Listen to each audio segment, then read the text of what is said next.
Okay, I think we can get started.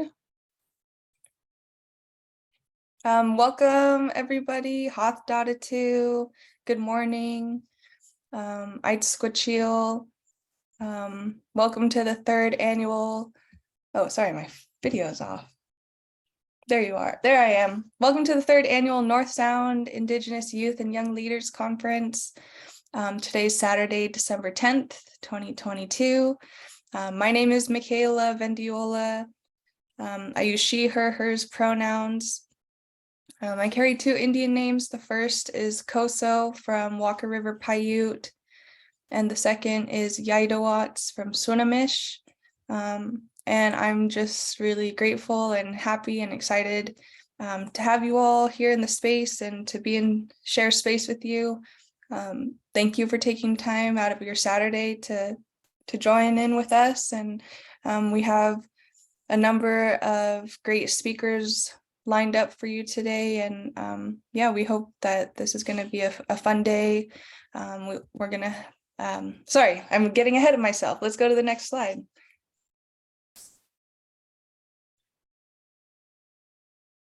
So we want to start by reading our land acknowledgement. We begin by acknowledging with humility that the land where we are today is the territory of the people of the Salish Sea. Their presence is imbued in the waterways, shorelines, valleys, and mountains of the traditional homelands of the Coast Salish people since time immemorial. And I'm sure many of you are familiar with this link. It's the nativeland.ca, but it provides the names of the traditional land where you are located. So feel free to check that out if you haven't already. Next slide, please. This land acknowledgement, I'll also read, and I'll preface it with saying that it was created by one of our previous youth leaders. Her name is Amy, and she's Samish Indian Nation. And it reads, the North Sound Indigenous Futurity Alliance is a collaborative effort of our members, including representatives of North Sound Accountable Community of Health, Communities of Color Coalition, Community Initiatives Network, and the Children of the Setting Sun Productions, as well as our members at large. Our membership is spread wide across Turtle Island. We encourage you to learn whose Indigenous territory you live on and respect and honor Indigenous peoples and communities. And I believe that link is the same nativeland.ca link. Next slide, please.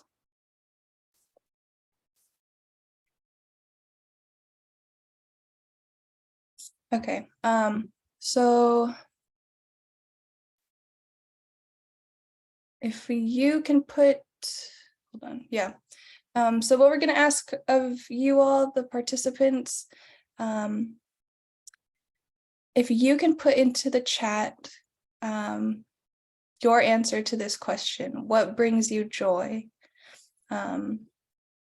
We just want to start the day thinking about this question and relating it to the work that we have to do today. So what brings you joy?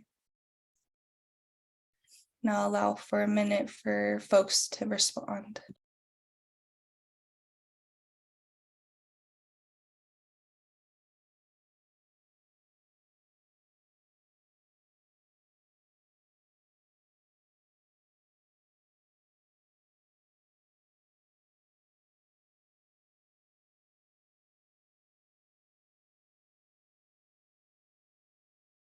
So I'm seeing some, yep, always learning, Aurora's dogs, being around family and friends, being in space with my family, a sunny day, spending time with my family, laughing with my friends and family, weaving, singing, spending time with my family and music, being around cousins, nephews, being around my siblings.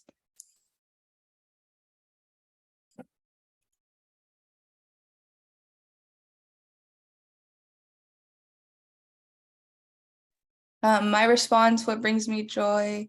I love to watch my daughter dance at powwows and do gymnastics. So being able to watch her do those two things in particular brings me a lot of joy. Thank you for answering the question. Let's see. So if we can, sorry, I'm just looking at the slides. Yeah, if we could go to the next slide. So these are just a few of our reminders for the day. Please participate in any way that feels comfortable to you. Send your questions or comments anytime using the Zoom chat box. And all of the resources that we talk about today will be sent out to all of you. Next slide, please.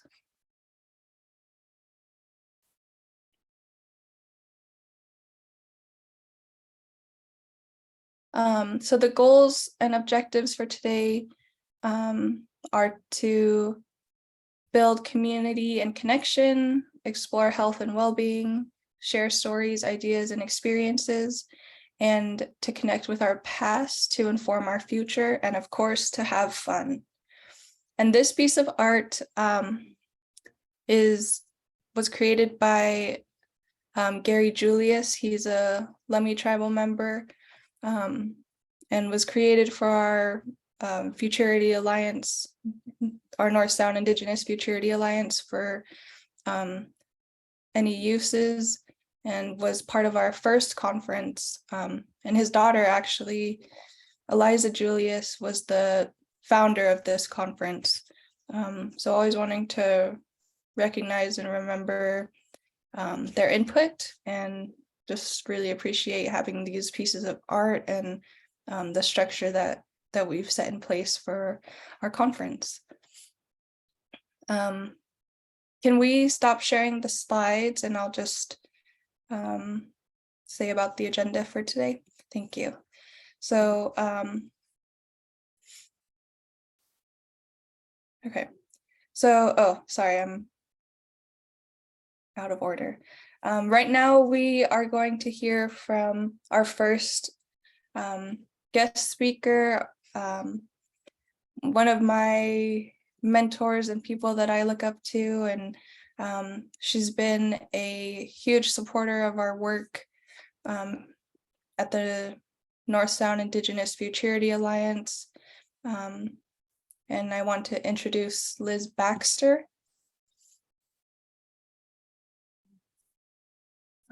So if maybe we can spotlight each other, or both of us can be spotlit.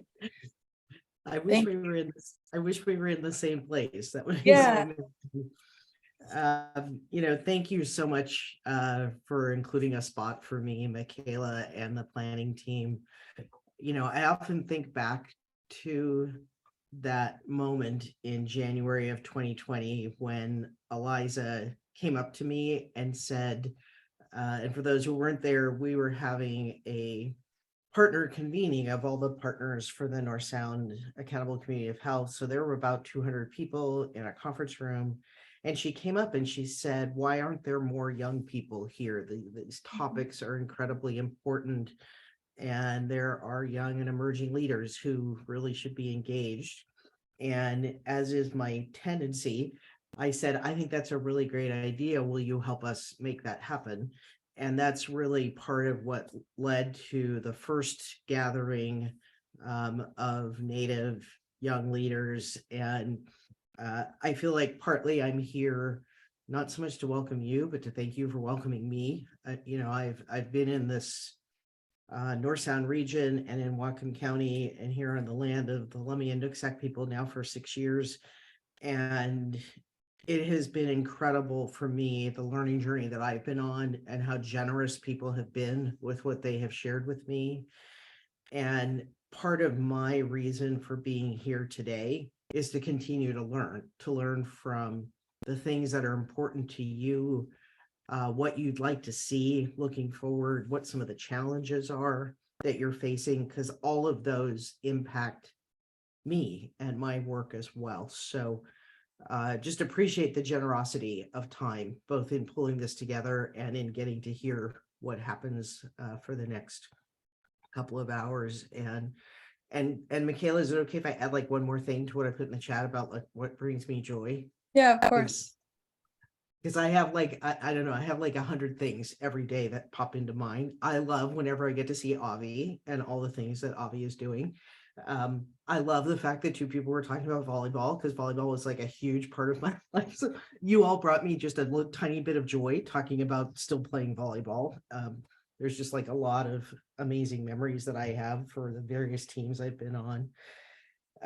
But partly, just to lead you all into your session today, the notion that there are folks who want to come together, who want to learn together, who want to share knowledge, and that there are those of us who need this so incredibly in order to create a space that not only works for me as, an elder, but works for you, works for your children, works for like the future.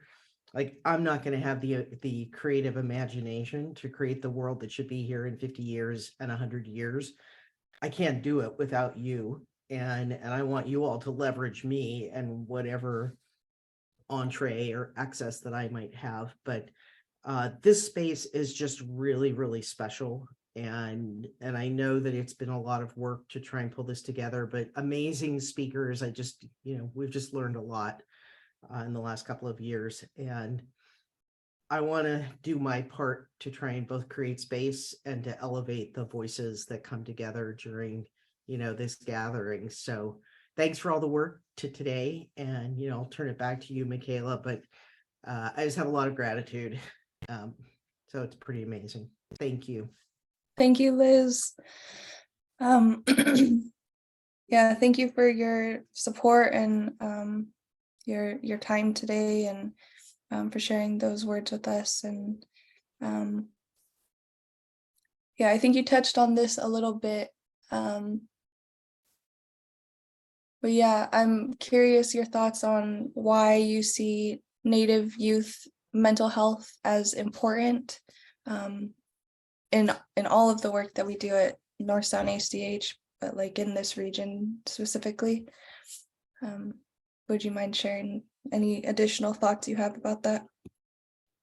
Yeah, certainly. We use this framework of targeted universalism, and it requires that if we want everyone to be able to reach the same goal, to be thriving, that we actually have to look at specific communities, how they're situated differently, how things are impacting them differently, and come up with strategies that will bring everyone to that thriving space. And in looking at the data, in listening to the tribal leaders who are part of our board, it has been heartbreaking to see the decline in mental health and behavioral health. Some of that just inside of ourselves and each other, but also the decline in resources and availability of how we can kind of reach in and touch each other's lives. And so for me, the land that we are, and I go back to both the land acknowledgement, the territorial acknowledgement, the tribes are such amazing stewards of this land, and the future of the tribes rests in young people. And to see that struggling, like we have to come up with strategies that can help with those struggles. And again, I don't think it's going to come from like Olympia or Washington, D.C. I'm hearing messages of how those challenges can be met within the tribal communities, within local, regional communities. And the importance is it's a generation. We can't afford to lose a generation of talent and creativity and love. I've been on like a theme of thinking about how love fits into the work that we do. And we can't just sit by and have those behavioral health challenges be like another data point that go into a report. These are like human beings within our community, within the tribes, and whatever we can do to try and lift up strategies and support strategies as they get identified. I feel like that's part of the reason that the ACH exists, is to try and bring and leverage resources to help in those ways, not to bring solutions, but to bring resources to support solutions that are identified in the community. And I would be remiss, there's actually one more thing I want to add, Michaela. You mentioned me as a mentor. And I just throughout my career, mentorship goes both ways. So, I appreciate your words that I can be a mentor to you, but just know that I learn along with you. So there's a two-way relationship in this mentorship. So thank you for that. Yeah, thank you.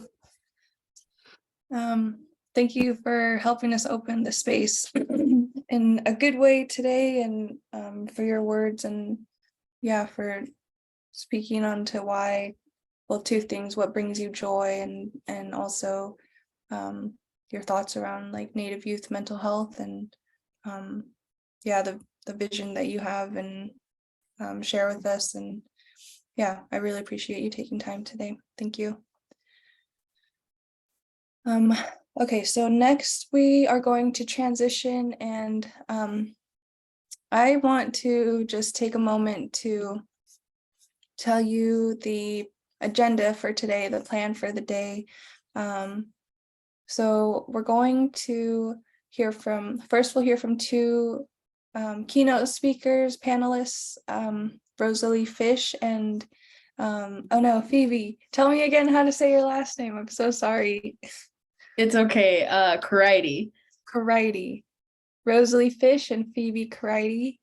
And we've asked them, the two of them here today, to talk about mental health in Native communities, and specifically with youth. Then we're going to have a 15-minute break, and we'll do a raffle at the end of the break. We have some pretty cool raffle items lined up for you all.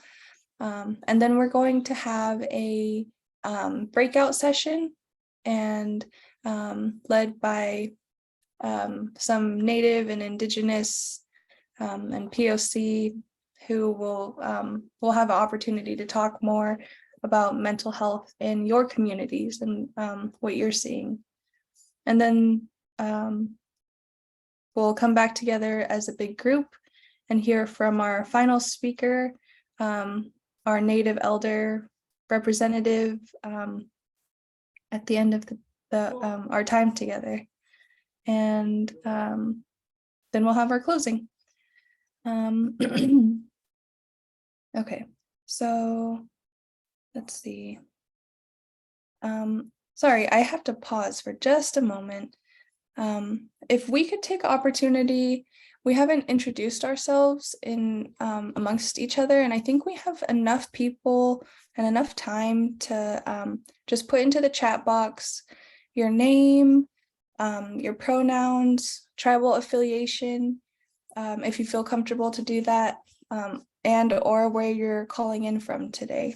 So I'm going to ask if everybody could just take a moment to do that, and we will come back together in just a second. Thank you.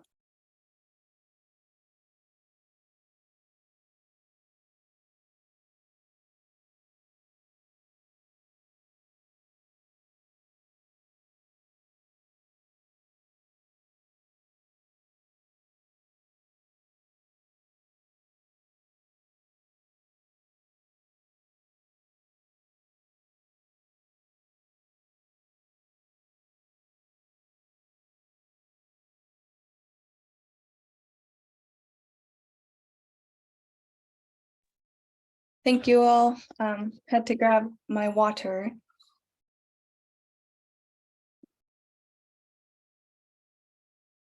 Yeah, it's always important for us to know who we're with and where we're calling in from. So yeah, I introduced myself earlier, but just as a reminder, my name is Michael Vendiola. I use she, her, hers pronouns. I'm the tribal and community liaison at North Sound ACH, and I'm an enrolled member of the Walker River Paiute tribe, which is in Nevada. I'm also Swinomish on my father's side, and I grew up on the Lummi Nation, or Lummi Indian Reservation. Calling in today from Bellingham, and I'm really honored and grateful to have you all with us today. And I think now what we're going to do is move on in. Please continue to put your introductions into the chat. Those are looking great. We're going to move into our panelist speakers. Okay, so if we can go to the slides, I'll introduce our two speakers. So Rosalie Fish from Auburn, Washington is a member. Oh wait, sorry, let me start over. So I'm particularly excited to hear from these two speakers today, as they are emerging leaders who are using their proximity to platforms to highlight issues that relate to safety, mental health, and physical wellness across Indian country. So first, we have with us today Rosalie Fish from Auburn, Washington, is a member of the Cowlitz tribe and a competitive runner from the Muckleshoot Reservation. Fish dedicates her races to missing and murdered Indigenous women and has generated national attention by painting a red handprint across her face and letters MMIW on her leg during the competition. And we also have with us today Phoebe Karaiti. Am I saying that right? Okay. Oh my goodness, thank you. And Phoebe, do you want to do your introduction? It's in first person. Yeah, that's fine. Hi, Yat Bene. Good morning, everyone. I am an enrolled member of the Navajo Nation, as well as I'm from Isleta and Santa Ana Pueblo. I should start with my introduction. So, Yat She'ea Pibase Honshie. Nashteje Tachitni Kisani, the Bethlehem Kisani. That's how I introduce myself, is through my maternal clans and as well as my paternal clans. I introduce myself in my Diné language. And this is kind of like, I kind of wanted to also introduce my family. They're my biggest supporters and the ones who've always had my back growing up and just, have been there. And so this is my family. My grandparents are on the left side of the screen, my brothers and my father. And then those are my homelands right there as well. I went to school at Northwest Indian College. So that's probably the connection I have with Michaela while she was at Western in Bellingham. And I absolutely loved it. I miss the Pacific Northwest. It's just a beautiful landscape. Right now, I'm currently in Rockville, Maryland, which is, I would say 30 minutes outside of Washington, D.C. So I'm on Piscataway territory. But yeah, that's who I am. And then in the far left-hand corner is my great grandfather, Samuel Karaiti. He was in the boarding school up in Carlisle. So I really like to represent him and highlight him as well, because he is one of my ancestors. And it's just really awesome that I get to learn more about him, and the fact that I actually did visit Carlisle Indian school, and it's something that in our family we definitely like to highlight too as well. But I just want to say thank you for allowing to be in your space. I'm really excited for today's conference, so thank you. Thank you, Phoebe. Rosalie, would you like to say any words before we get into the questions? Just want to give you an opportunity to do that as well. Yeah, sure. Thank you. Haslahel, Riat HF, Rosalie Fish seats the Cowlitz EFT, Yakima EFT, Muckleshoot Abshed. Good morning. My name is Rosalie Fish. I just introduced myself in Holshootseed, which is the language of the Coast Salish people in Washington. Yeah, I grew up on the Muckleshoot Reservation, and I'm 21 years old, and I run track and field and cross country at the University of Washington, and I'm also a social work major. And yeah, that's me. Great, thank you both. Thank you so much. Okay, so I think we can stop screen sharing. Oh, awesome. You're on it. Thank you so much, Meg. So I have a few questions for the two of you, and maybe you can just go back and forth on who answers. So the first one is, what does mental health mean to you? I can go real quick, if that's all right. So for me, mental health was kind of just something that became important before I even knew what it was, just due to the generational trauma in my immediate family, especially because my great grandpa, also similar to maybe, was on the tail end of the boarding schools, and both my grandparents and especially both my great grandparents and especially my great grandpa experienced like physical and sexual violence when they were younger, and it kind of carried down through my family. Although mental health kind of had this like negative stigma. So then when my grandpa, he developed depression, he would say, I'm not depressed, I'm just sick, I'm just not feeling well, but would be following all of the symptoms of depression. And then to pass down to my mom, and my mom had some mental health stuff, including bipolar disorder, and then that passed down to me. And basically, mental health is kind of just ingrained in my family, and a lot of it stems from trauma. And in order to adequately care for my family and like care for myself, mental health is something that I had to come to terms with and to learn more about, just like for my own well-being and the well-being of my loved ones.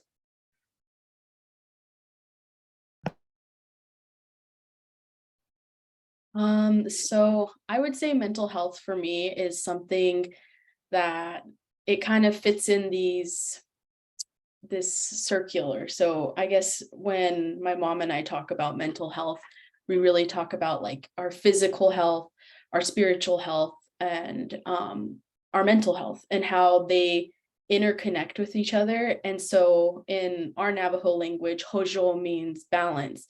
So when we're walking in life, sometimes there's times when you have these imbalances, you face adversities, you face challenges, whatever it may be.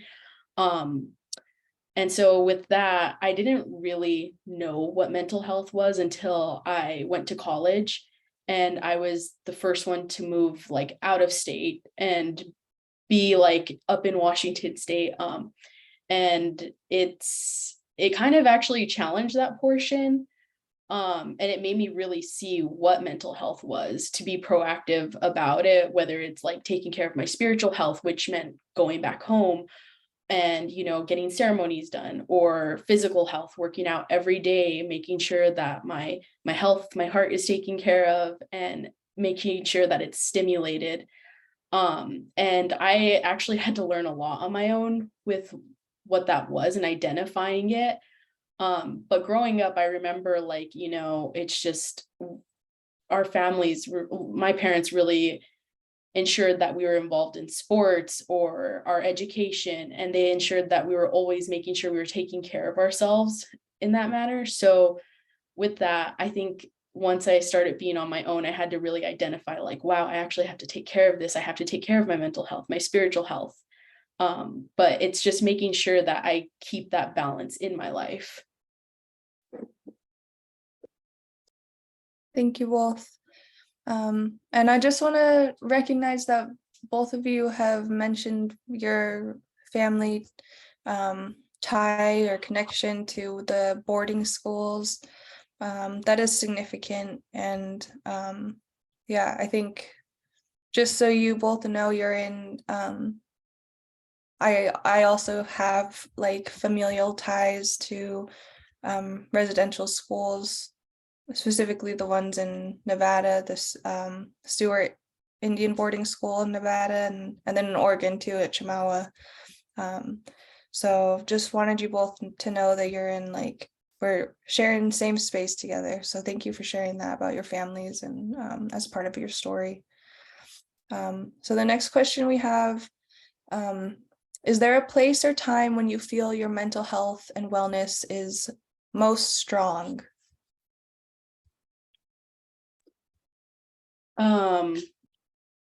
I can go first, Rosalie. So I have to say, right now I feel like, and I've thought about this. I've been thinking about this conference all week, and I'm like, oh man, like, what am I gonna say? What am I gonna do? My brother and his girlfriend, they're visiting up from New Mexico, and I live with my brother or my parents, and my little brother goes to school down in Roswell. So we're kind of all over the place, and I have to say, like, my mental health has been just, it feels so good to be like with my family, with my brothers. I have to say, like, it feels so strong when I'm with my community or just being with like people that I really love. So I feel like my mental health is really great today. I mean, it's cloudy out, and sometimes I get a little bit sad when there's clouds because I'm like, oh, I could use some sunshine. But I know that, just being with them and also practicing, like doing my prayers through, whether it be throwing cornmeal out early in the morning or burning cedar. That's like when I feel like it's just rejuvenating for me to, like, okay, it's another day. Let's get it. So we actually have some similarities, maybe, because the first one I think of is also being around my family, specifically my siblings. So both my parents divorced when I was pretty little, and then they both got remarried. So I've got four parents, two sets of parents, and I've got 5 siblings between the both of them. And then on top of that, my mom is like about to give birth pretty soon here, so that'll be 6. And even though some people, like, I used to dread being in a big family, but now it's just like one of the favorite things about my life. I've got right now, a sibling as young as 4 years old and a sibling as old as 22. So to have that range in my life, they really just bring me joy. I had a really rough day at work a few weeks ago, and because I do victim services in Seattle, and so sometimes we conduct or assist in searches for MMIW. And I remember just feeling really heavy. I walked 4.5 miles around Seattle. We had hung up a lot of things, and I just felt pretty bummed out from that whole day. And I was also exhausted from walking. And it was at the same day I was supposed to go to a haunted house with my family. So it was back in October. And even though, like, it was standing in a bunch of lines, I ended up like racing my 22-year-old sister. I was in the haunted house and I was like shoving my 13-year-old brother first, so then he would get shoved and then scared. And I realized, like, even though I had had such a rough day, that I came out of that, or it's almost even as soon as I got there, I felt immediately better just being around that. And my cousins were there too, and it was just really sweet. So on top of that, and then also because I'm an athlete at the University of Washington, I do get access to healthcare, which is really nice. So I do go to therapy pretty regularly. And on top of that, I have mood stabilizers or some like medications that help me stay like regulated. So even though it's pretty tricky, especially and I also have PTSD. So between the PTSD and the bipolar, it's like it's really tricky sometimes.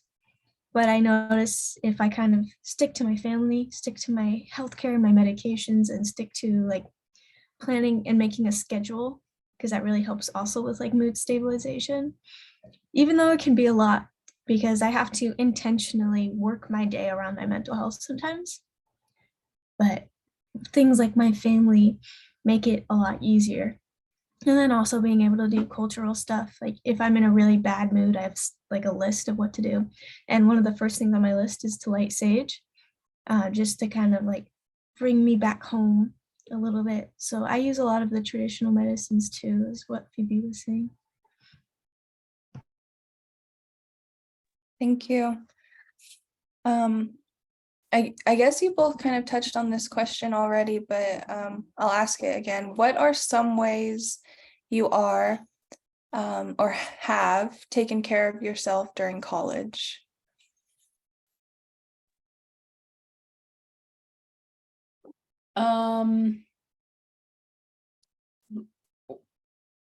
So, like I said, I haven't been in school since spring of 2021.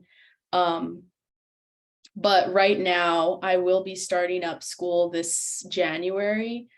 And I'm mentally preparing myself by, I guess we don't talk about mentally preparing. When I was in high school, I went straight into school, but I was so excited for college that I didn't think about these things. But now I'm like, wow, I'm kind of an adult and I have to mentally prepare for this. So I think the one thing that I am really enjoying is like doing what I love. I know I'm going to have to balance that out more in school, but I really do enjoy like reading. One thing that I've been really trying to practice is going outside more often. Especially I do work hybrid, so I go in the office twice a week and then work from home. So I really try not to like be inside all day. I really try to go outside, and I have a dog, so we try to do little hikes, or when the sun's out, I really try to take advantage of that. But when I was in school, what I remembered was establishing a routine. And I've gotten better as now that I don't have classes, since I know changes in your class schedule can happen so fast. You're 10 weeks doing a routine and have it down, and then you go into another transition. So I really think when I was in school, I like I'm an early bird. I love getting up early. I love taking time drinking my coffee and then walking to class and enjoying a really good breakfast, and then doing my homework immediately right out of I get out of class. And then I feel like that's what really helped me to balance my mental health, was just ensuring that I would create a little task list in my head and get it done immediately. And then also spending time doing things that I love or planning out trips that I love. I know with COVID and everything, there was just a lot of limitations being at home in quarantine. But prior to that, I did, make time to go either down to Seattle to go see my grandparents. I have grandparents out in West Seattle, so I would go visit them on Alki and just spend time eating. That was like our favorite thing, was trying new restaurants and eating lots of good food or making food together. That was another like thing that really felt like home and community. Yeah, so I do some of the stuff that Phoebe was talking about too. Like I have a journal, and I definitely like I have a routine and a system where I journal like everything that I didn't get out that I said that day was all in the journal. And then I would make based on like the journal, and then I'd look at my little calendar, and then it'd be like, okay, here's what I have to do tomorrow. I wish I was a morning person. Sometimes I am, and that's the thing with like the mood thing. Like sometimes I am, and the other day I am like, put the coffee in the little to-go cup and grab like a to-go oatmeal, and I'm like, all right, I'm on my way.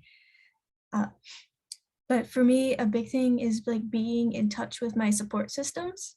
So I do have my coach, and sometimes I get super anxious. Like let's say I had a really rough day at school and like trying to get homework done, or maybe in my practicum, and I'm like, oh my gosh, like I couldn't get my workout in today. And then I'll get super anxious and nervous. And then all I have to do is just have that conversation with my coach. And she'll be like, dude, relax. It's all right.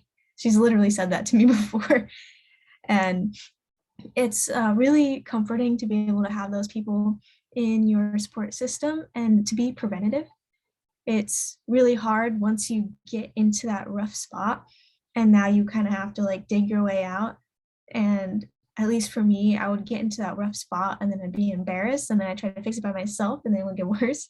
So being super preventative and being aware of my own limitations, like it's only fair to expect this much out of myself, and just making sure you're allocating your time.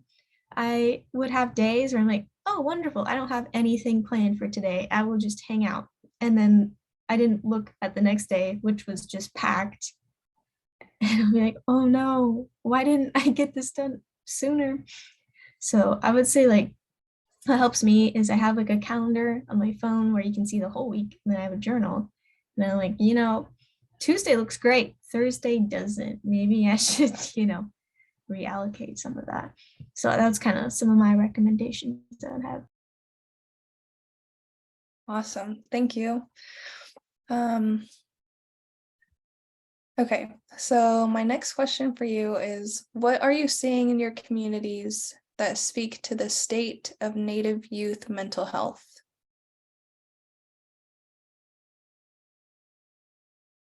I can go. So one thing I'm noticing is that the very first time I came forward about my mental health was, so just as like a trigger warning, it's going to talk a little bit about suicidal ideation. So if you need to mute your computer or anything like that, go ahead. But I did experience or had an experience with suicidal ideation or suicidal attempt when I was like 14. And I'm very fortunate that I'm still here now. And no one really knew about it. Like everyone just kind of kept it really like under the rug because they didn't want to add any more pressure onto me. And then as time went on, I found like stability in my community through my siblings and through school, and was actually and running, and was able to be pretty successful by the time I was around 18 and had people looking up to me in my school. And I went to this Native Day career conference, and I went to that conference when I was their age, and everyone just kind of blows it off.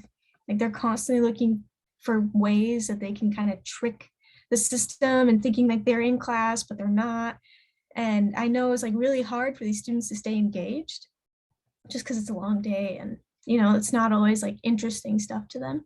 And we had a panel as seniors who were graduating, and they picked these seniors that are in the community, and I was one of them. And I decided that I wanted to do something with that platform. I had one of my somebody close in my life I had just found was 14 or so, and their parent was saying that they were experiencing suicidal ideation. And I got up in front of a bunch of like middle school, high school age, and or it would be like 8th grade to freshman year, which was when I was especially vulnerable. And I told them like, these are the things that I've accomplished, and you never would have known that I had attempted suicide 4 years ago. And that was the first time where I had seen all of the students in that room like stop talking and look at me, because I realized that it was touching somewhere in them, because unfortunately, due to historical oppression and the current day human rights violations that a lot of us face, and the lack of resources that Native communities face, almost every single one of us will have some kind of connection to suicide, because it's the second leading cause of death in Native youth. So even if we hadn't had a personal experience, almost all of us have somebody who did have some kind of experience or ideation, even if we don't know it. And that was when I realized like, this is something that Native youth actually wanted to hear. Like I had to get down to that level and be vulnerable, because only then will they start to feel seen and they can open up. So that's kind of what started and like awoken my realization that this is something that needs to be talked about. And the fact that every time I do one of these, or I go to a school and I talk, and it's the exact same thing whenever I talk about mental health, that's when I have the most attention. That's when everybody's making eye contact. And that's what tells me that it needs to be talked about.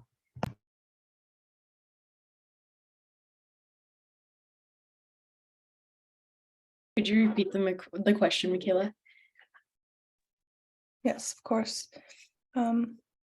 The question is, what are you seeing in your communities that speak to the state of Native youth mental health?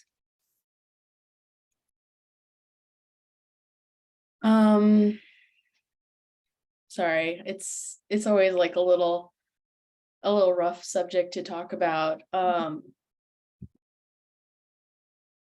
So right now I work at the Center for Indigenous Health with Johns Hopkins, and I'm a research assistant with the behavioral health team, and we do a lot of interviews with it's called Project Safe Schools, but we do a lot of interviews on behavior health, and as well for adolescents in the White Mountain Apache community as well as Navajo Nation.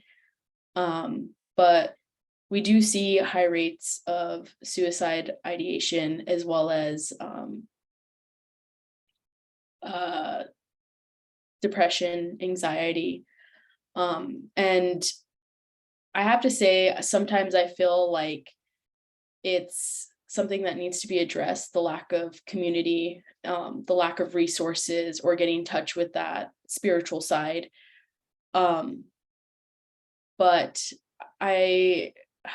gosh, I'm sorry, I'm trying to form it in my head of how to say it, but I do have to say that it is a crisis and something that our facility addresses, but in a way, like sometimes I feel like I'm not in this field doing the interviews or helping with that research portion, which I wish, but I know that there's always that trying to emphasize bringing those individuals in the community to help with that in the interviews. Sorry, I'm not too sure how to form an answer, if we could come back to that one. No, yeah, of course.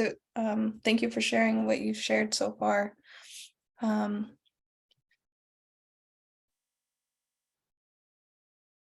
Okay, so Rosalie, this one I crafted specifically about your work, but Phoebe, if you have thoughts on this topic as well, I would love to hear your response. But Rosalie, you speak a lot about missing and murdered Indigenous women. What are some ways in which MMIW or P and G, what are some ways in which missing and murdered Indigenous people and Native youth mental health intersect, that you feel so compelled to elevate in this space today? Was that clear? Yeah, totally.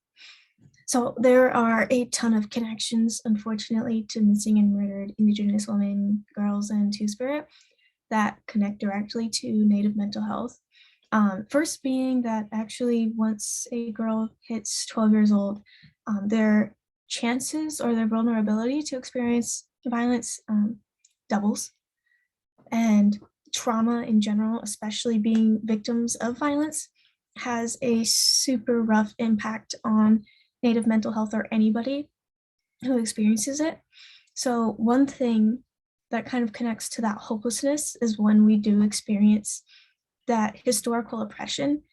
It stems all the way from colonization, and it continues to be enforced throughout different ways. And so even like when it came to the one we've talked about was like boarding schools, there are still ways that Indigenous peoples are being targeted as victims of violence, whether it be sexual, emotional, physical, or victims of human trafficking. Knowing that you have this like target on your back, and knowing that the people you love also have this target on your back, it just creates this sense of like hopelessness and anxiety and paranoia. And you can see quite a few Indigenous communities who are pretty skeptical of like outsiders. And the fact that this is all connected, like the fact that MMIWG2S is also connected to environmental injustice, meaning that if you have, let's say you're on a reservation, and reservations are often targeted for things like pipelines and dams, because the people installing them know that if there is a spill or some kind of malfunction, that it will only impact Native communities, and they don't really care about that. And not only is that a threat, but on top of that, when they bring in temporary laborers, there is also a huge spike in the rate of violence toward the Indigenous women there by the temporary laborers. And there's just so many different elements into MMIWG2S that continuously contribute to the rates of victimization towards Native women, girls, and Two-Spirit. And not only that, but if you are specifically a Native youth, and you meet the intersection of being a girl or being Two-Spirit, experiencing homelessness and things like that, your rates or your vulnerability to violence compounds and multiplies. And that can all come to this dangerous peak of what comes to the hopelessness that leads to the suicidal ideation and that anxiety. I know for me, being a Native girl and being LGBTQ and just being around that 14, 15 years old, I was targeted for violence, and being a victim of violence and not understanding how to cope with that or where to find the resources or even reaching out for help and not getting any. I think there is so many opportunities for prevention if we are aware of what our Native youth are facing every day and the systemic oppression and violence that they're facing every day. Because we do also, it is known that Indigenous youth or youth in general who experience this oppression, it has a direct impact on negative mental health disorders and conditions. So I would say, for me as a youth, experiencing that hopelessness of not only am I powerless in protecting myself, but I don't feel confident in protecting the ones I love either. And that can just really distort your self-image, even to the point of disliking yourself or just not having confidence in who you are. So the missing and murdered Indigenous women, girls, and Two-Spirit is really a symptom of what is human rights violations of racism, sexism, homophobia, transphobia, things like that. And in order to understand MMIWG2S is to understand all of these different factors that are going in. And it can lead to pretty rough moments of hopelessness. I know that there's this concept called mastery, and it's the concept that you have control over your own life and what happens to you. And when that's taken away from Native youth, it can have huge impacts on your mental health, for sure. And that shows, I think, about 85% of Native youth deaths are from some sort of violence, especially intentional violence, suicide or homicide.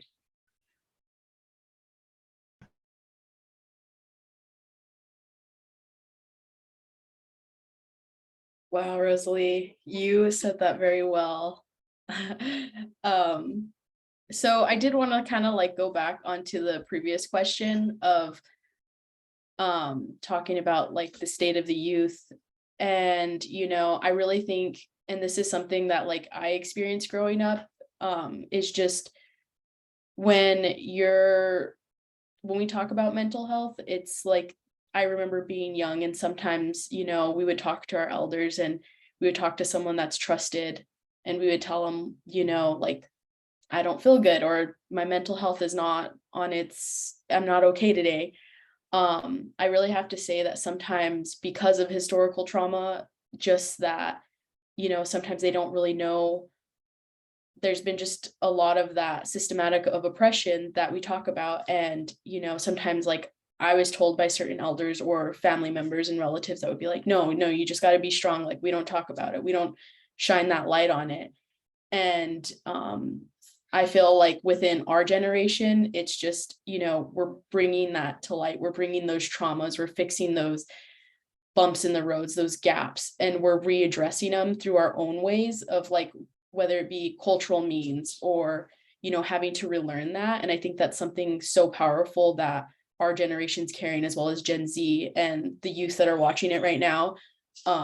They're able to fix those. But it's going to take time. It's going to take, multiple generations to address it. So yeah, that's kind of what I was thinking about earlier. Could I also add something? Yeah, of Sorry, course. I could talk about MMIW for like ever, but just to like also add something really quick, and that I forgot to mention is also Native youth have like a huge vulnerability to PTSD, and a lot of us won't realize it. And then when Native youth go to school and they're having problems in school, especially if it's at like a public school or any kind of teacher or staff that isn't culturally aware of what Native youth face, the vulnerabilities we have to violence and mental health, it can also lead to then not only like either a PTSD or a mental health thing, and then you go to school and you're experiencing racism or even like ableism or anything like that. And it could just lead like also to that sense of hopelessness. And so PTSD is a really big one. And yeah, I just wanted to mention that PTSD part because we also have like a really rough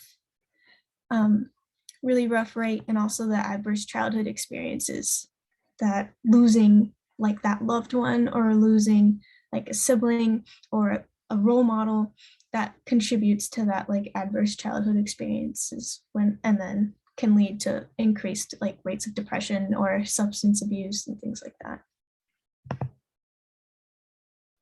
Thank you both. Yeah, you're giving us a lot to think about, and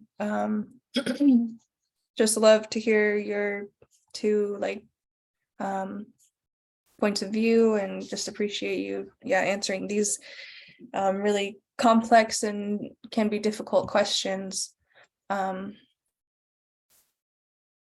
So I think the next like few, they definitely shift. So we've like covered a lot of heavy questions, and just again, gratitude to both of you for sharing your intellectual knowledge with us. So my next question is, what can Native youth do to help themselves and their communities thrive?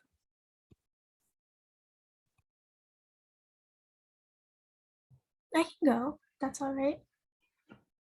So I would say like this is a really big responsibility on Native youth, but I do believe that we are all capable of it, is breaking that cycle of violence, breaking that cycle of like anything really that is going like negative within our families or within our communities, like even including gang violence, like this violence that comes in many different forms. It's really fallen up to Native youth to break that cycle, and it can be really rough, but we are approaching on those 7th and 8th generations, and it was predicted that around this time we would be able to start breaking those cycles, and I see it. I see Native youth starting to break those cycles and to get out there and starting to be vulnerable with each other and starting to be more open to conversations about mental health and be more open to therapy. I was doing like a youth summer camp, and one of the kids was having a really rough day, and I was kind of trying to comfort him a little bit, thinking how I needed to get therapy. And before I could even bring it up, he was like, "It's okay. I'm just going to talk to my therapist about it." I was like, wow, he was in like 5th grade. I was like, if only I had the emotional maturity to at 5th grade have been aware of my own emotional and mental needs at the time. And so I have a lot of really like incredible experiences with Native youth, and every single time that I come to something like this or go to talk at a school, and to see that they're already so open and vulnerable and knowledgeable and ready to do something about it, and they're starting to understand how these systemic oppressions are impacting them as well, that stress, from constantly having to fight oppression is contributing to their mental health. but are being much more open to looking for solutions, to bringing each other up, from trying to be better for their younger siblings. I really see Native youth like making this connection and making that leap into being leaders in their community. I'm just always like astounded whenever I go to speak at these schools and I'm looking at what they're doing. Even at River Ridge High School, I just have to share this because I'm so like blown away. They have these really amazing Native classes, and they do things like teach fry bread and like make traditional foods, and they also like learn about very real, like they're learning about missing and murdered Indigenous women now. Um, and they're like starting to uplift like their two-spirit relatives. And they these group of high schoolers went to the University of Washington and taught the undergrad and graduate students. And I was like, these high schoolers literally just schooled undergrad and graduate students, which I know really need to hear that. And the fact that they're not only taking it upon themselves to learn more and also connect to that like spirituality and cultural part of themselves and their mental health, and then to have the courage to bring it outside of their community and bring it into those spaces. They're starting to acknowledge that if something needs to be done, they have to be in those spaces. They have to fight for that spot or to get that seat at the table. And they carry us on their back. And that can be a lot and it can be exhausting, but every single time I see them go back to their community or go back to their spiritual or cultural beliefs, and even if they have a rough time at home or in their community, they find other Native people in these spaces to build community with, and to find like maybe even non-blood family. So yeah, I'm just gushing over Native youth basically now. Thank you, Rosalie. So Phoebe, again, the question was, what can Native youth do to help themselves and their communities thrive? Yeah, Rosalie, you touched on so much. I'm always like, dang, these are really good answers. I really have to say is like empowering the youth. I think the youth are just resilient, and Rosalie's right. They carry a lot, it's sad to say, but it feels like, our DNA feels embedded from this historical trauma, but, empowering them, providing opportunities for them, you know, any way that is involved in such a community, either whether it be at a national level. I know we had the Youth Tribal Health Summit out here in DC, but that's just giving them that opportunity to go into a different city to experience like, oh wow, this is being in a different area, but also knowing like, hey, this is who I represent, this is where I come from, this is what's going on in our community. We see it every day. It's a lived experience, and we want to address it, we want to change it. But listening to them, I think children speak their mind, but also just empowering them, making them a decision maker on this table. But with the youth, I would have to say, it can be hard to speak up. Sometimes you feel like, wow, like I feel like I don't have a voice, but you do. You speak up, you make those connections with your elders, the young leaders that are in college now or in high school now. I think it's really powerful that Rosalie's here. She's representing us at UW in college, and that's amazing. And you have that connection to say, hey, this is what I want to do, this is how I want to be just like you, you're my role model. And keep following that, keep following your role models, and whatever it is, environmental impact, social injustices, healthcare, being a doctor, there's opportunity there. And networking to meet those people or being involved in your community, it's something that you can use. And it's like, we can provide the tools, but what you do with the tools is next in the next generation. Thank you. Yeah, it reminds me of something that like I was taught growing up, is that we all have, in our Native communities, we all have like a role or a gift that we bring to like the people, and it's our we need to like find what our calling is and like share our gift with with the people. What you're saying really, like what both of you have said, really reminds me of that.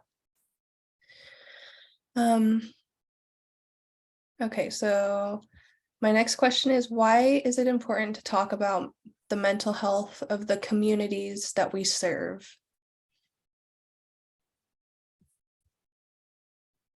I can answer this one. I think if we don't do it, no one else is going to. I know it sounds very plain and simple, but addressing it, we're, like I said, or Michaela had said earlier, that we each have our calling, and whatever it may be, we are going to use our power to ensure that. Oh gosh, I'm so sorry. I got all hyped up right now and I'm like lost for words. But yeah, I think just here, I'll hand it off to Rosalie. I'm like getting all mixed up. No, it's all good. I did that earlier too. Sorry, can you repeat the question? Yeah, of course. Why is it important to talk about the mental health of the communities that we serve? Okay, great, thank you.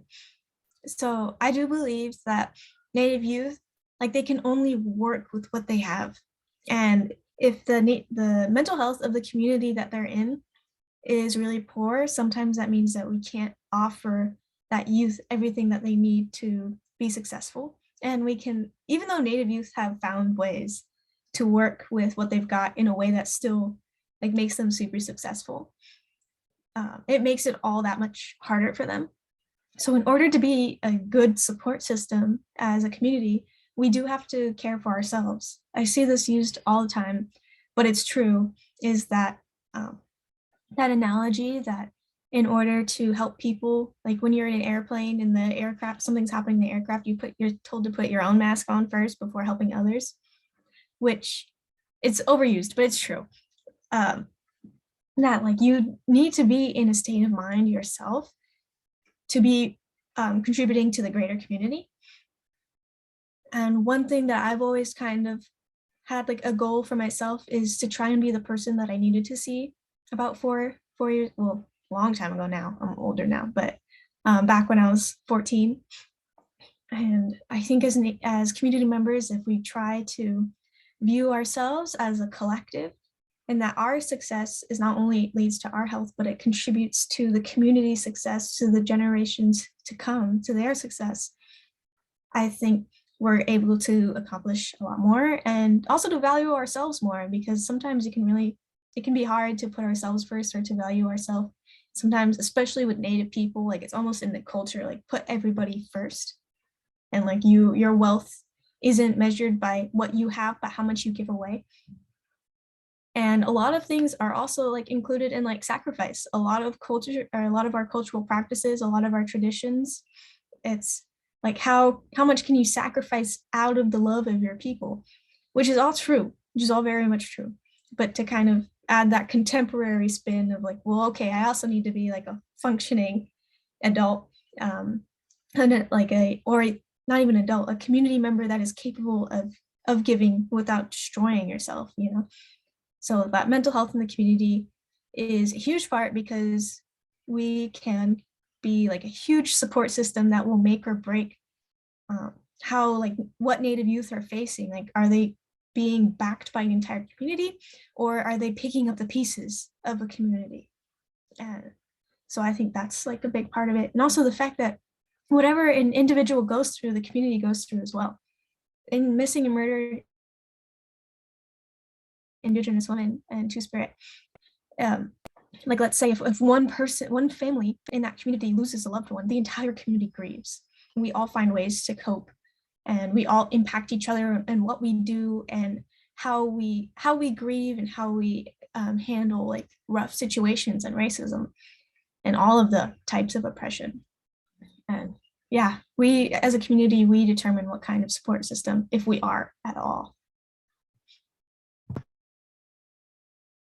That's great, thank you.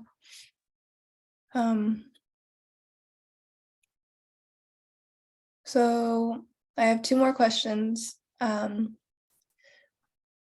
What are some resources available intended to help Native communities with mental health and well-being? And Phoebe, maybe we could start with you if you have any at top of mind.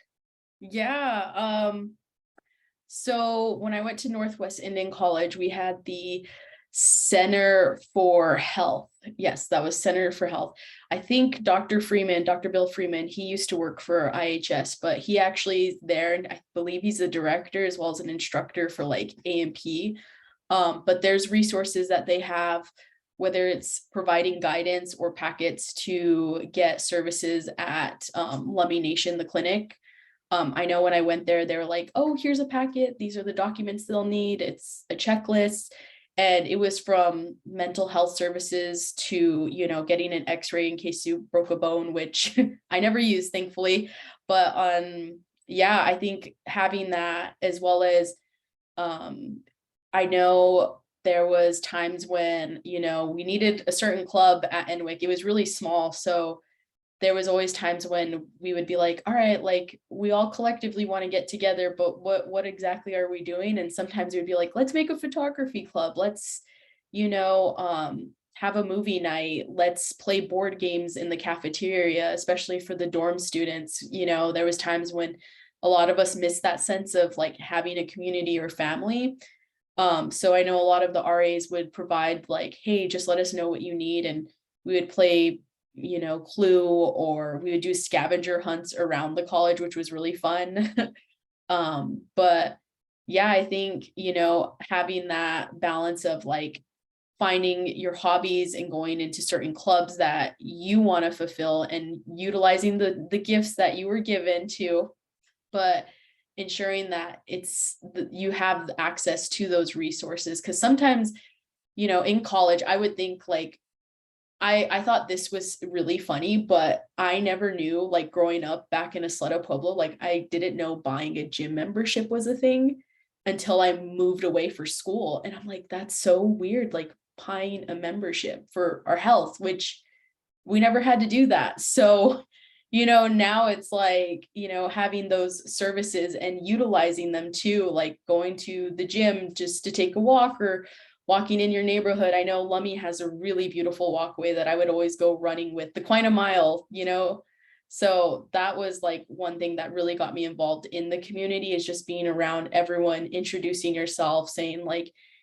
this is where I'll be for a little while. And that's how I made my connection with Lummi, is just being like involved. And here in DC, we had the healing pole that came through, and it was actually made from one of the Lummi elders. And when they came by, I saw people in the regalia, and I'm like, wow, I'm like, it feels like it's like a Lummi event, and having that everyone just came there collectively to be like, wow, this is amazing, this is historic. And even Auntie Deb Holland was there.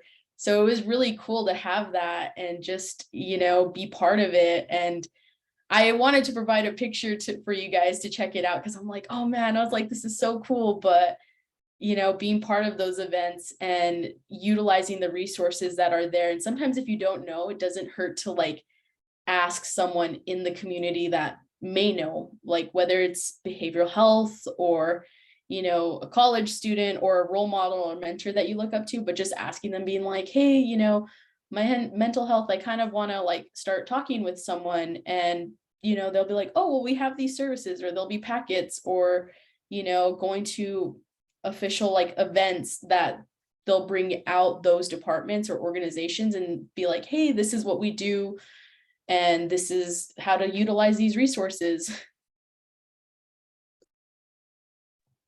Man, every time someone mentions meeting Deb Holland, on like the surface, I'm like, that is so cool. But like also internally, I'm like, what do I have to do to meet Deb Holland?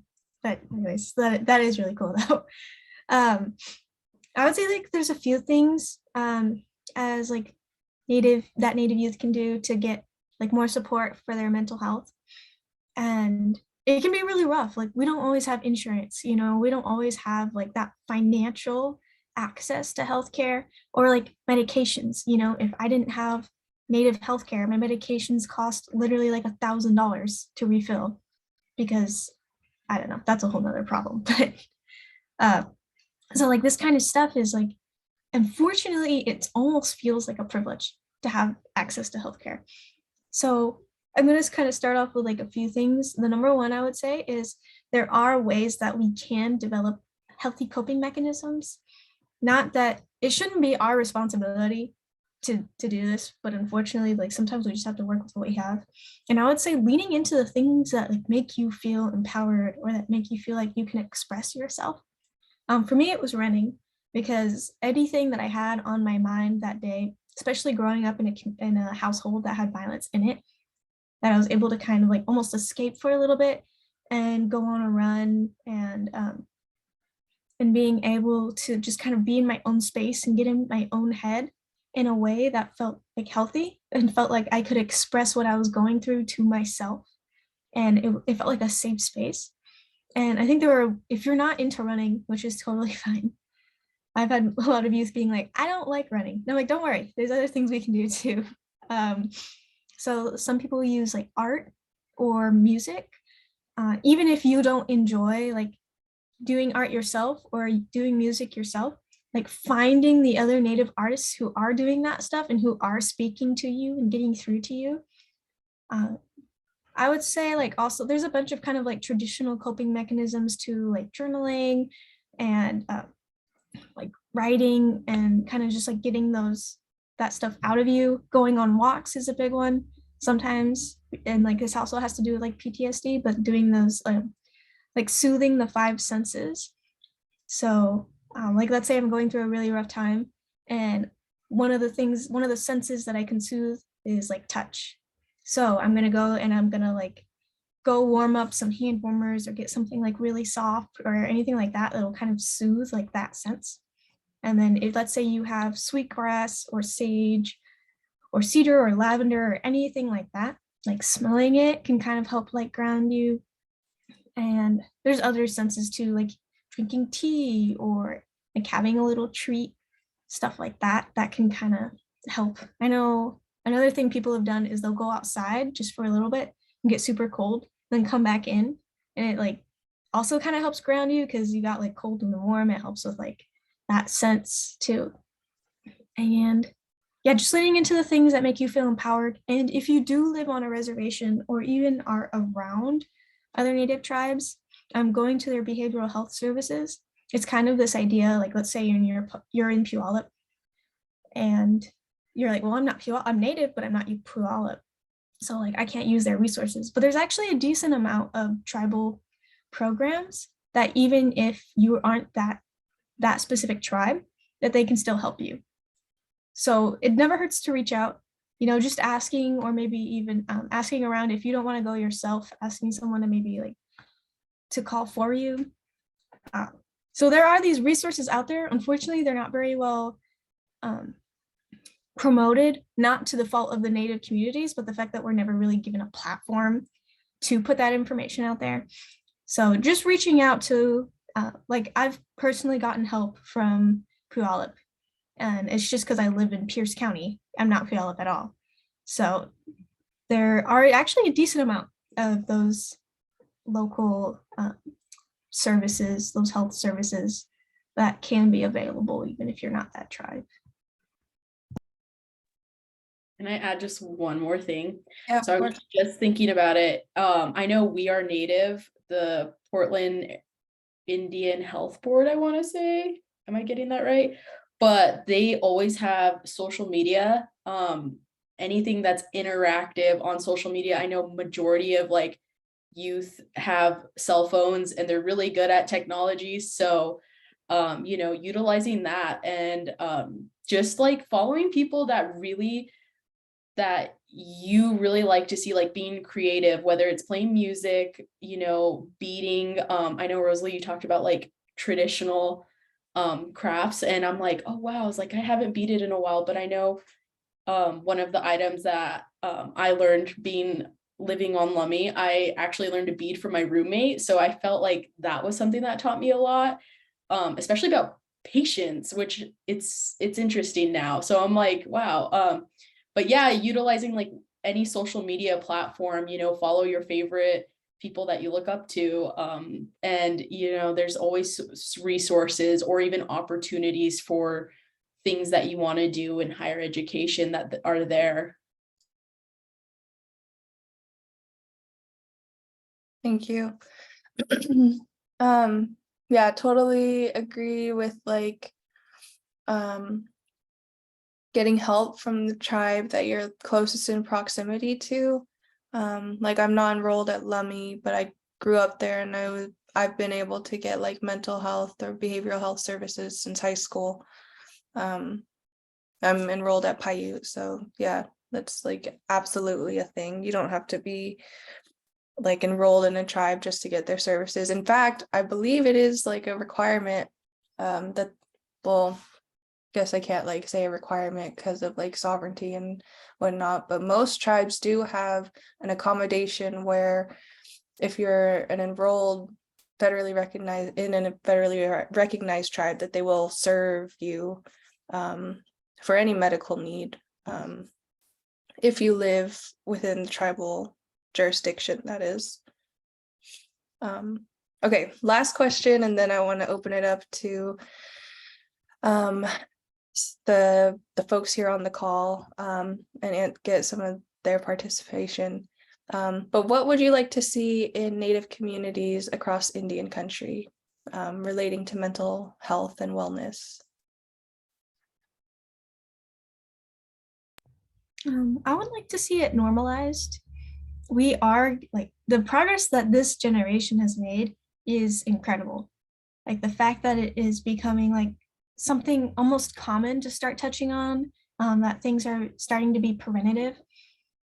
I think that's kind of the biggest one is a lot of us are focusing on like treatment, which is very important.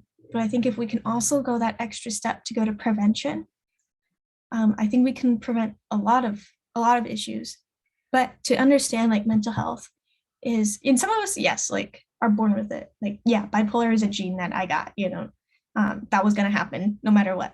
But like PTSD, that could have been prevented, and trying to like understand that yes, like mental health, sometimes it is like genetic, but a lot of it is due to like a response of some kind of oppression or violence or things like that. And using like trauma-informed care in our communities and focusing on that prevention and also understanding like if we're gonna be advocates for like preventing mental health issues, that we also need to be focused on like mental health is a symptom of a greater problem. And that includes like violence against Indigenous people. Yeah, I could name all of them, like homophobia, ableism, racism, sexism, all of that stuff. That all trickles down into our community and leads to that feeling of hopelessness, to that trauma. So yes, we need to be in mental health prevention, and we need to be giving youth the resources to find treatment in themselves and find intervention and assisting them and guiding them through that process. But on top of that, like that can't be all of what we're doing. We also need to be working on prevention and addressing those systems that lead to that disenfranchisement and to that victimization and things like that. Yeah, Rosalie, I agree 100%. Honestly, I feel like our system is just, it's not the greatest, and it doesn't, it's, how do I put it? So in the Constitution or in the broken treaties, it's provided our ancestors, we have multiple treaties over different regions throughout the US, but, it is provided that they provide us access to educational needs or education, healthcare, and one of them being mental health, which they still lack on, which, it's a long rooted address of just policy change and in letting us empower our own communities. But I think with the youth, you guys are making a difference now by even having spaces like this, talking about our mental health, having conferences with, just us all over, being in the US, whether it's the West Coast, East Coast, but making that space and bringing it to light and addressing those issues.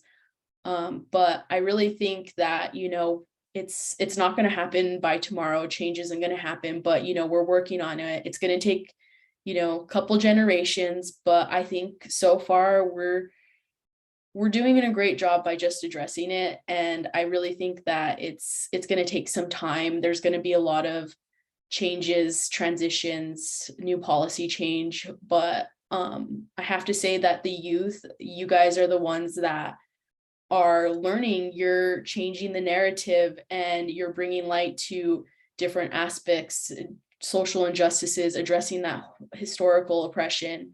And when you guys are grown up and adults, and they're going to be the ones that are going to be changing it. So I have to say, like, you guys are doing it, and good job. Just know that you're not alone, and that, give yourself a pat on the back. Don't stress about it, and it's going to be okay. You guys are doing so amazing right now for what you guys are doing in your communities.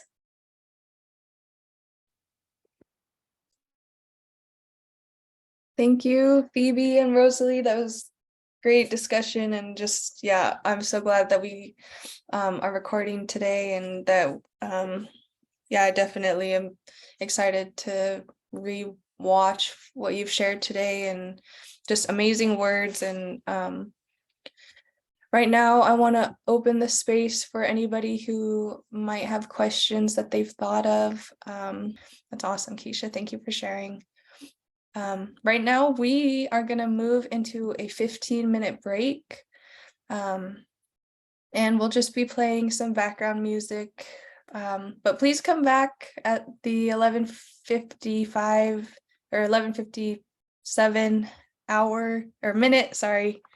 And I'm gonna let you all go for a break and come back. We're gonna do a raffle, and yeah, see you back here at 11:57. Thank you so much, Phoebe and Rosalie. Thank you.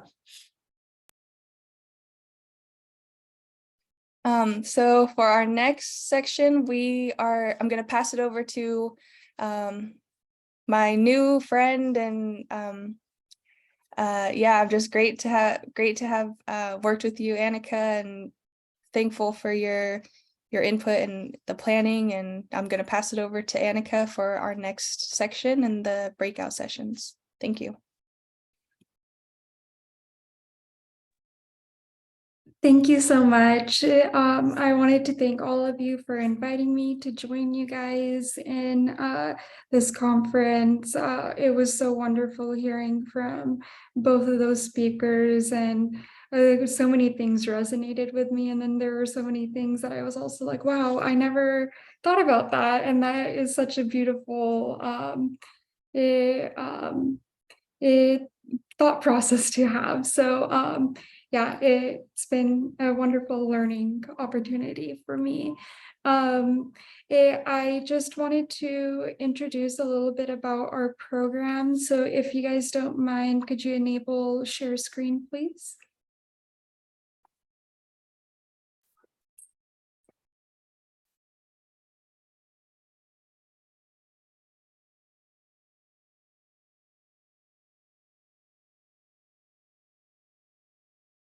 All right. Let me.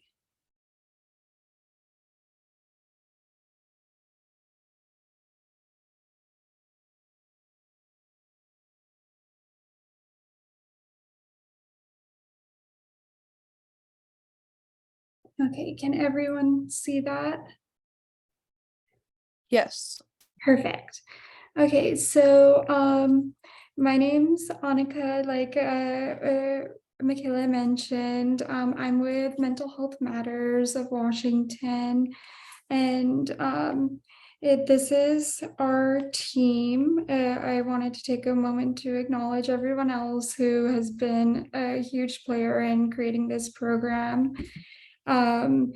And I also wanted to appreciate the many partners that we have in the area who are supporting our efforts and allowing us to collaborate with them to reach different communities in the state of Washington. And this is a ever-growing list. But to tell you, to first start off with a little bit of background, I know the theme has been talking about mental health today, and we got a wonderful storytelling from both Rosalie and Phoebe.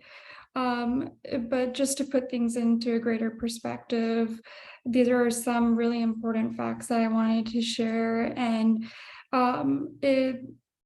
the Institute of Health Matrix through the University of Washington has found that depression and anxiety are two of the most prevalent causes of health disparity and health burden. So having a depression or anxiety can really impact the quality of life you have and your ability to provide for yourself.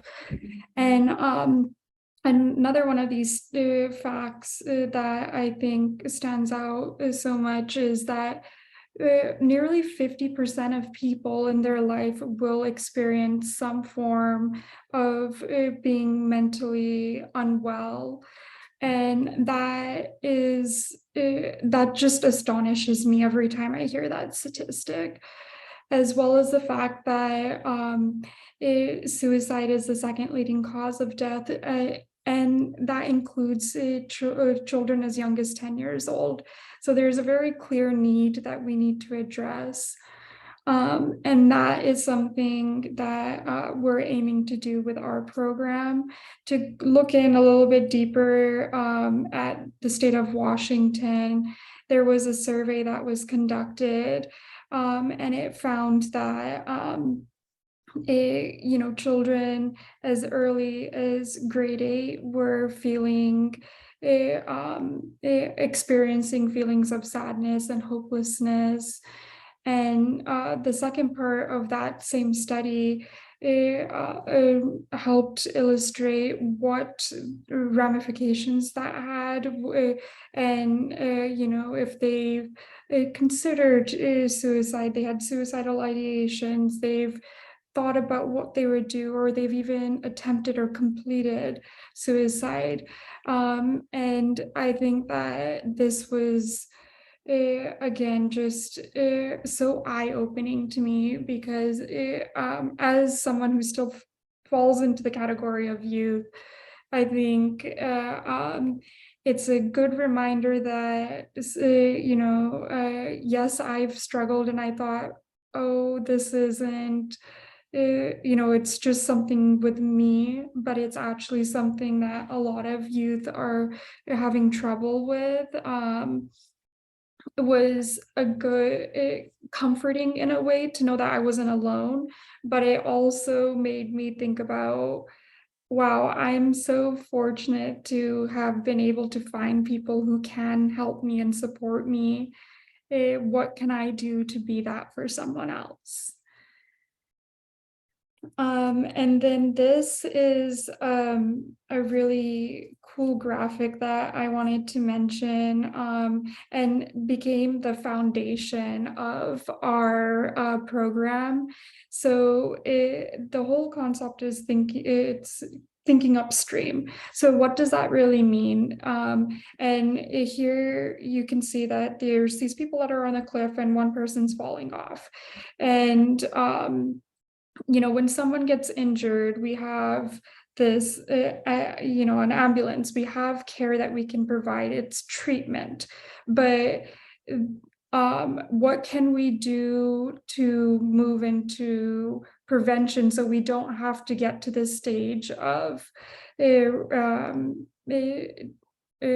providing that care, life-saving care that So that's where the second part is that secondary prevention and that trampoline. So imagine if you were falling off of a cliff, you're going to get less injured if you fell onto a trampoline versus just the ground.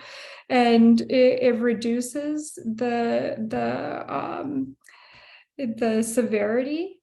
However, you're likely to still have some negative impacts that with this model. So the aim of this is to take it one step further. How can we prevent this person from even falling off the cliff in the first place?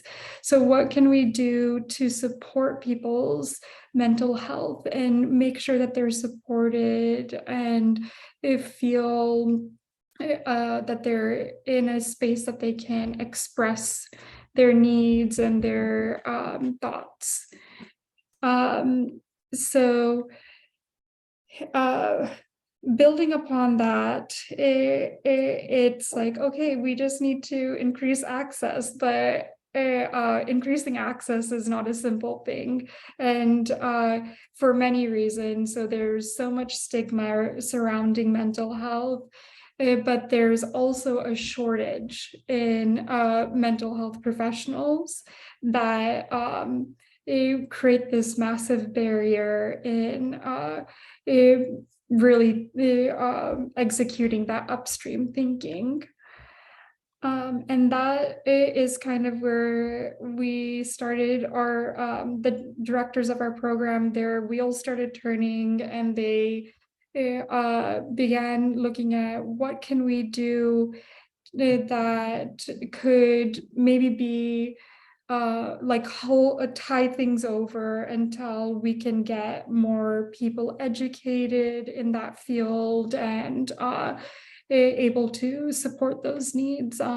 So Bikram Patel, who is a professor at at Harvard University, his work played a really big role in shaping our program, and it's dependent on evidence-based modeling and the lay health models. So training people in community, the community leaders, people that are trusted by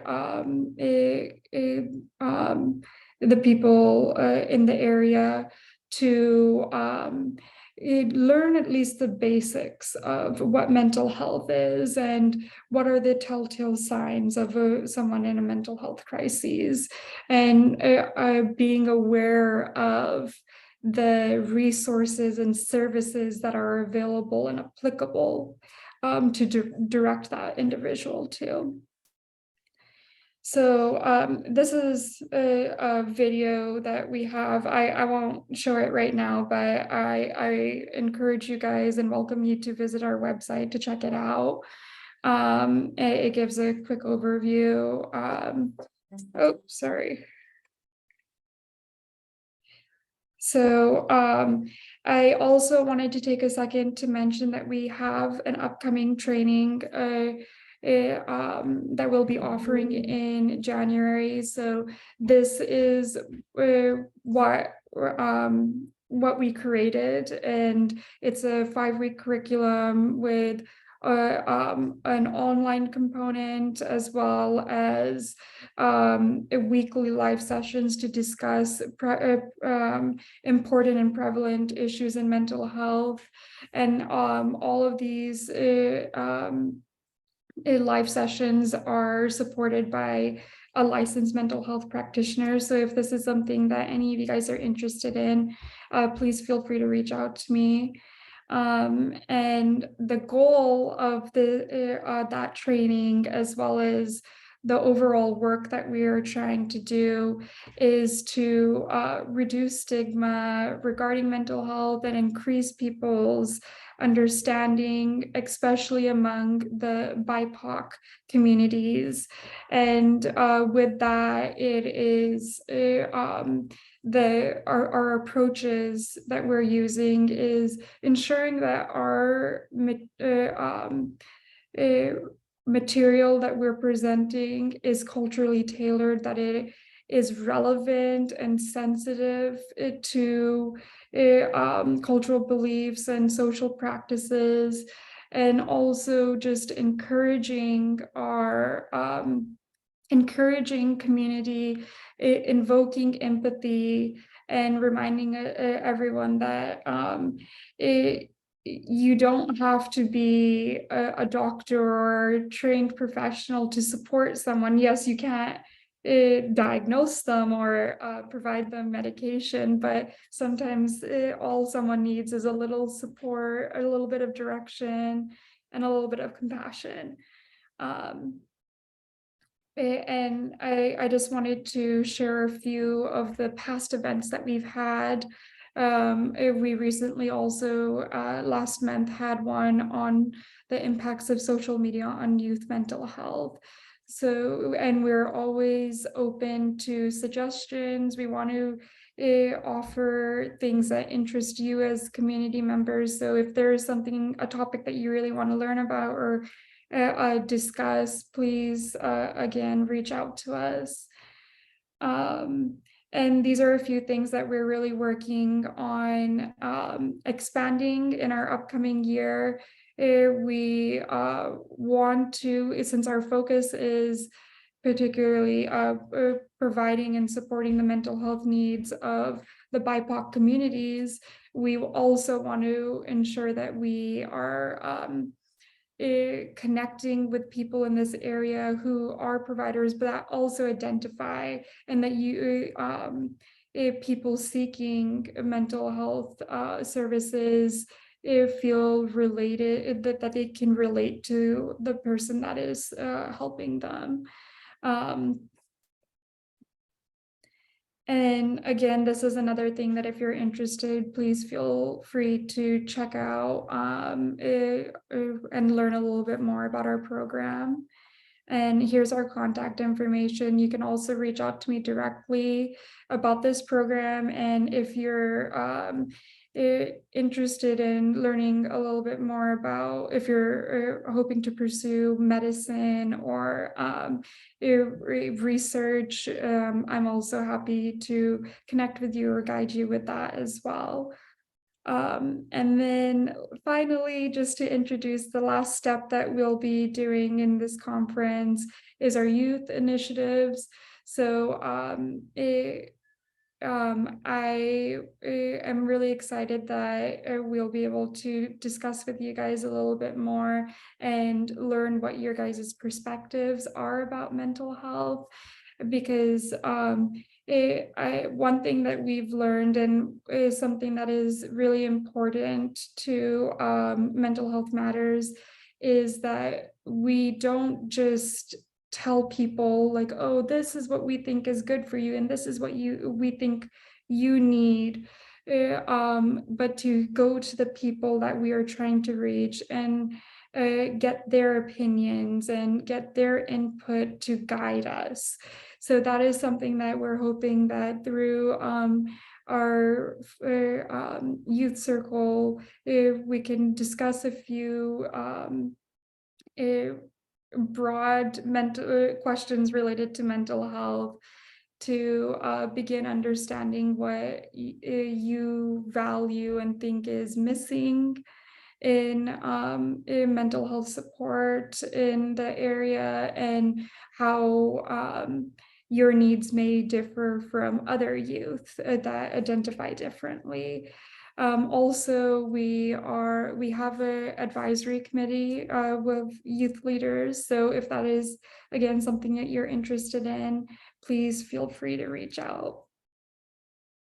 Alrighty, I am gonna pass it over to, I believe, Aurora, and she's gonna be introducing the youth circles.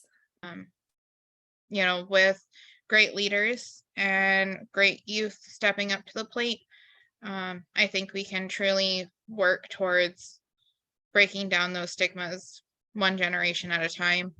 Hopefully our kids or great grandkids can talk openly about their mental health.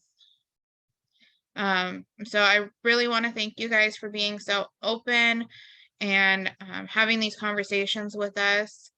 It's really important for us to just have these conversations so we know how we can support you and support other communities. But I'm going to pass it back over to Michaela. And thank you for having me and talking with me, guys. Thank you so much, Aurora, for facilitating that session. And thank you to Annika for explaining about mental health matters and sharing with us some of the data that you've brought to this planning this event and the work that you've done behind mental health matters at UW for the structuring of today. Next, we have our last guest speaker, and I am excited to introduce him. So once again, thank you for your participation in the breakout sessions. And we're going to hear from our final guest speaker, Danisatan Michael Vendiola of the Swinomish Indian tribal community. Michael Vendiola is Swinomish, Lummi, Visayan. His ancestral name is Danisatan. Danisatan comes from a family of educators. He is the education director for the Swinomish Indian tribal community. The Swinomish Education Department oversees educational support and opportunities for the Swinomish community, ranging from the Swinomish daycare and preschool, K-12 tribal paraprofessionals, GED, HS21+, and the Swinomish Scholarship Program. Previously, Michael served 3 years as the program supervisor for the Office of Native Education, ONE, at the Washington State Office of Superintendent of Public Instruction. ONE oversees the implementation of the since time immemorial tribal sovereignty in Washington State curriculum, the state's state to tribal education compact schools, STECs, and provides consultation and support to tribal and Indian education programs across the state. Vendiola also served as the Swinomish Communications Director, a coordinator / activities advisor at Western Washington University, the Director of Student Activities at Northwest Indian College, and Native American recruiter and retention specialist at Skagit Valley College, totaling over 20 years in education. He is a doctoral student at the University of Washington, studying educational leadership and policy studies. He's earned a master's degree in adult education administration from Western Washington University, and has also earned his bachelor's in American Cultural Studies from Western Washington. Danisatan likes to spend time with his wife of 26 years, Michelle, growing with their family, especially their granddaughter, Aviana. He also enjoys his time in service to the community as a speaker for events ranging from powwows to conferences to canoe races. And I'm excited to welcome him here today. And if you haven't noticed our similarity in names, this is my dad. And yeah, thank you for being here today. Is there anything you want to say before I prompt you? No, thank you so much for that introduction. Great to be here. Appreciate the invitation. So with your career experience working with Native education from preschool age into higher education, as well as being a community leader, a father, grandfather, and partner, we've asked to hear from you about your thoughts on why mental health and wellness of Native youth and young leaders is important. And if you can specifically speak to why it is important and impactful to the larger Native communities across Indian country, as well as non-Native communities. In short, why is mental health and wellness of Native youth and young leaders particularly significant to take care of? Thank you. First of all, I want to say thank you so much for allowing to be here today, and great to hear Phoebe and Rosalie, both who I've crossed paths with in different capacities in the past. So it's very awesome to just kind of catch up and hear some of the latest and hear, you know, their tremendous perspectives. And thank you everyone for the contributions today. Just has given me a lot to think about in you know, saying these final closing words. And I am very honored to be recognized or you know, be called forward to say these final words as an elder in the community. And I think that's aside from my mom always calls me a young elder, but I am officially in our community, 55 is when you're officially recognized as a tribal community elder. And that's a lot younger than it used to be. So now we say we have our elders, and then we have our elders in training, which even though I'm getting to the age, I'm 54. So in February, I will cross that line, but I think I'll still be the elder in training, and folks like my mom and our eldest elders are the ones that are really towing that line. So I'm just trying to do my best to honor them and say a few words on their behalf. So, you know, thank you for that recognition. And I do have slide deck here that I'm going to share. And it's from a presentation I gave at the University of Washington a little over a year. No, I don't count the pandemic years. It was prior to a year before the pandemic hit. So I guess that's like almost 4 years ago now. This talk that I gave called Seat Kasta'ab, and Seat Kasta'ab translates roughly to her big hope. And I'll talk more about it.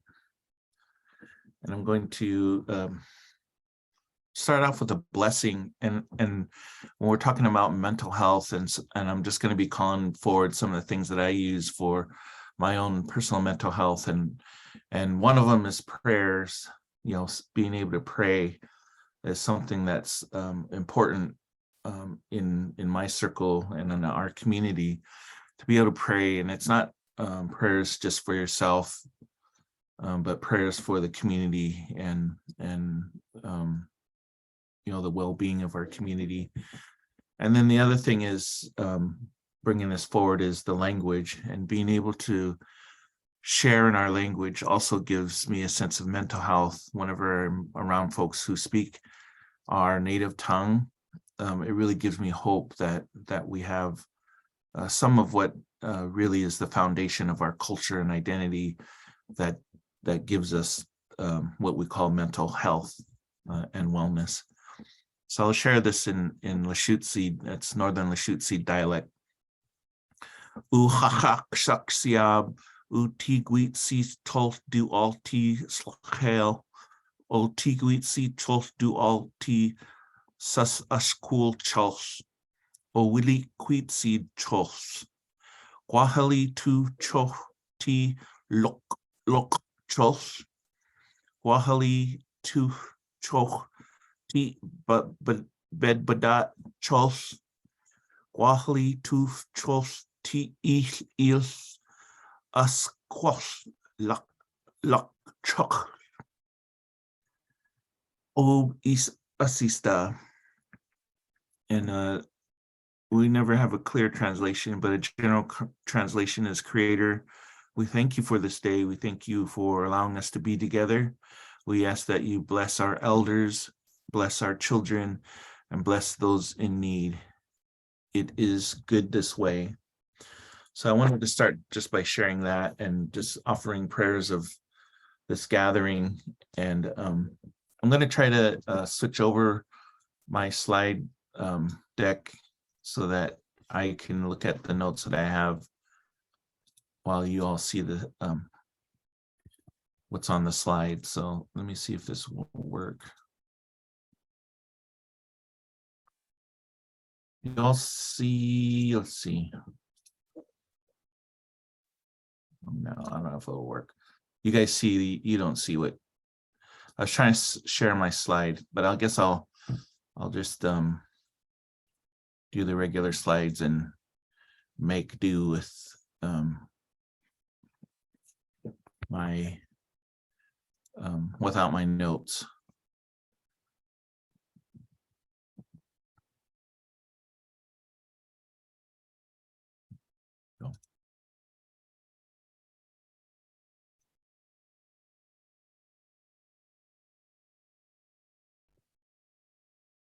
Okay. So I did want to say Slachel Siab, which is in our language is a greeting or good day. Generally is good day. Siab means friends or relatives, friends and relatives. And so to say Haslachel Siab is to say good day, my friends and relatives. And I do, when I talk about relatives, I do believe that we're related in a gathering like this. We are related to each other because we're striving for the goals of this gathering. And so it's a joy to see people come together about this topic of mental health and sharing it with our youth leaders or the ones that are working with our youth leaders to help them along. So thank you, North Sound ACH, for prioritizing this, because it is an important topic. And what I'm going to do is frame my presentation on talking about mental health, but from sort of an educational background, because that's my chosen profession, and one of those things that Michaela, you mentioned earlier about the roles that we're put into. So our family, going all the way back to the gentleman in the center of this picture, Haytaluk, Alumni tribal member who was called forward to be an educator in the community. And it, one of the challenges about thinking about mental health and then thinking about things like our cultural teachings or our cultural ways of life. Our cultural ways of life have what we call now mental health embedded into it. So by capturing or practicing our cultural ways of life, it does capture our capacity to have mental health. And that's kind of what I'm going to be saying today. So our role in the community, as most of my siblings and my mom, and going back to Haytaluk here, my great-great-grandfather, were educators, and he was called during this time when he was a community member and building his family, was there a more, what we usually say, a more dire time in our community, where our ceremonies were outlawed, our teachings were outlawed, and of course we were not allowed to dress in the manner that he's dressed, and our language was outlawed. We were punished. We were often stolen from our communities and brought to educational institutions like residential schools or boarding schools. And so that was the era that he kind of came out of in the 1890s when he was born until the early 1900s, where he took it upon himself to teach our songs and dances to the community so that our culture would continue on. He was one of a number of people who were doing this, but I'm fortunate to be related to him. And he preceded Washington State.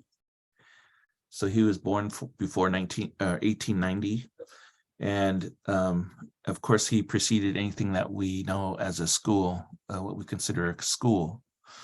And I'm going to fill this in because when we talk about mental health, a lot of what we participate in causes some of the mental health issues that we face, one of which is schools, and it's particularly for Native people. So our top photo is my granddaughter and my daughter's daughter. Her name is Aviana, and her Indian name is Sikasta'ab, which is a Swinomish place name of Big Hope Island near our Swinomish reservation.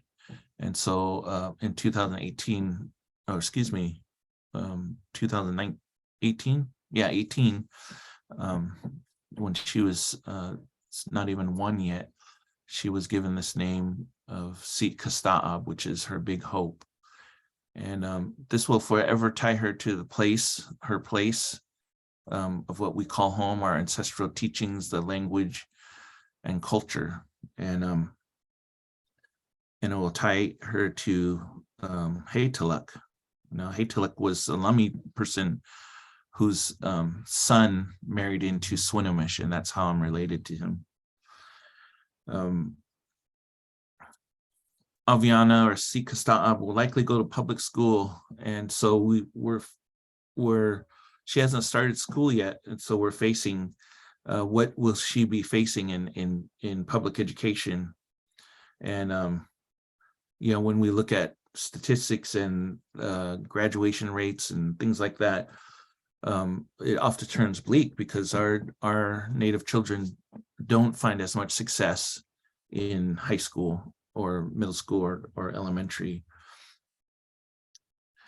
And some of that, we look back to old data going back to 1928, and the Merriam, this federally mandated report, one of the largest ever done on Native Americans, that covered education, social services, and things like that, about Native people in 1928. And the feds wanted to know what's the status of our Native community. And it's called, the name of the report was The Problem of Indian Administration. So just by the title, you could tell the report was problematic.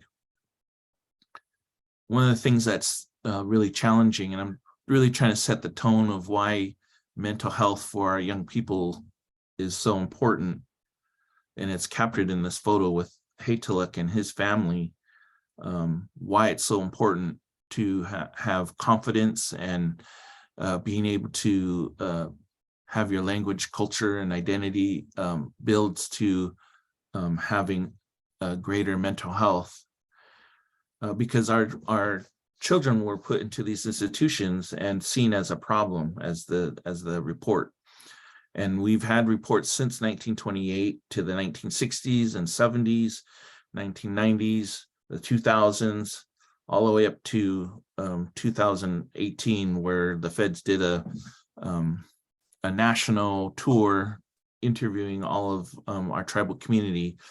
And all of the recommendation, all the issues that were identified and all the recommendations that they had in that report basically mirror what was in the 1928 Merriam report, basically saying that nothing has changed in that time. And you know, facing tremendous issues. And so what happens when a child drops out of school, or is moving from house to house, or is bullied at school, those are all related to mental health issues. Those wind up being major mental health issues for our community. So the question I ask about this is, what is, you know, with all these reports that came out starting in 1928 all the way until now, what does that tell us, you know, about the state of our community? And what I'm trying to say is, you know, how do we empower ourselves? What it tells me is that we as Native people, as young leaders, are going to be and are the first responders to our own community. And that's what leads to our mental health and our mental stability, is that when we had a way of life it was stable. But when that was taken away, and we heard our speakers talk about that earlier, when these things are taken away, are things like our mastery, things that we know and understand and have been passed down through generations, things start to go really bad, and that leads to our mental health issues. So we are the first responders. Our leader, that's why it's important to our young people to have mental health, what we call mental health. And my mom was the director of the mental health program at Swinomish. She retired as the mental health director. And she always, one of the challenges, was the mixture of our cultural teachings versus mental health therapy. And mental health is a clinical term, but our ways of life are our cultural ways of being. And that was the struggle, is like, how do they match together? And so we always have to be careful when we use these terms like mental health, because it really is being defined by a clinical way of looking at it. And what I'm suggesting today is that we shift to our culture and identity as a way to address the issues that we are seeing as being identified by our mental health domain. Okay. I know I'm not supposed to talk for very long, so I'm going to try to shorten this. It's okay, we're ahead of schedule. I'm really hoping that this is something worthwhile, because I'm really passionate about education. One of the things, a colleague of mine, Dr. Sarah Shear, did a report, an analysis of all 50 states. And she did this, she's a University of Washington professor. In 2015, she examined all of the state standards for social studies in regards to Native Americans, our own people. And they were looking at she and her team were looking at what was mentioned about Native Americans in the current state standards for American Indians and Alaska Natives. So 50 states, 27 states don't mention Native Americans at all. Most of those are likely to not have any tribes, or they've been exterminated out of those areas. But some states just are not interested in talking about Native people at all. So we're basically erased in those communities. Of the 23 states that do talk about Native or Alaskan Natives, 87 teach about Alaskan Natives or American Indians in a pre-1900 context. So for you and I who went through public schools, if you went to public school, you learned about our ancestors in a pre-1900 context. And most likely it wasn't about your particular ancestors. It was probably about Lakota or Cherokee, the longest walk, or Navajo. So, well, we do have Navajos on here, so my apologies, or Southwest Indians, but not about Northwest coastal Indians. And so that is problematic. You basically are in this class. I was in this class, and I never heard anything about my own people. And the things that I did learn about were from a pre-1900 era. That means you basically didn't exist after 1900 in public schooling, right? So you didn't hear about any contemporary issues. You didn't hear about any contributions that Native people have made in since time immemorial. You didn't hear about any of the like legal issues. You didn't learn about ICWA. You didn't learn about tribal sovereignty. You didn't learn about treaty rights. You didn't learn about fishing wars or any of that. So again, thinking back, and I left Aviana's picture up here because she's facing this in the next year. She's going to go into the education system that basically still resembles what I just described. And ask these questions, what do we do in the face of an educational system filled with intergenerational grief? And that has to do with mental health, that we're about to put our granddaughter before.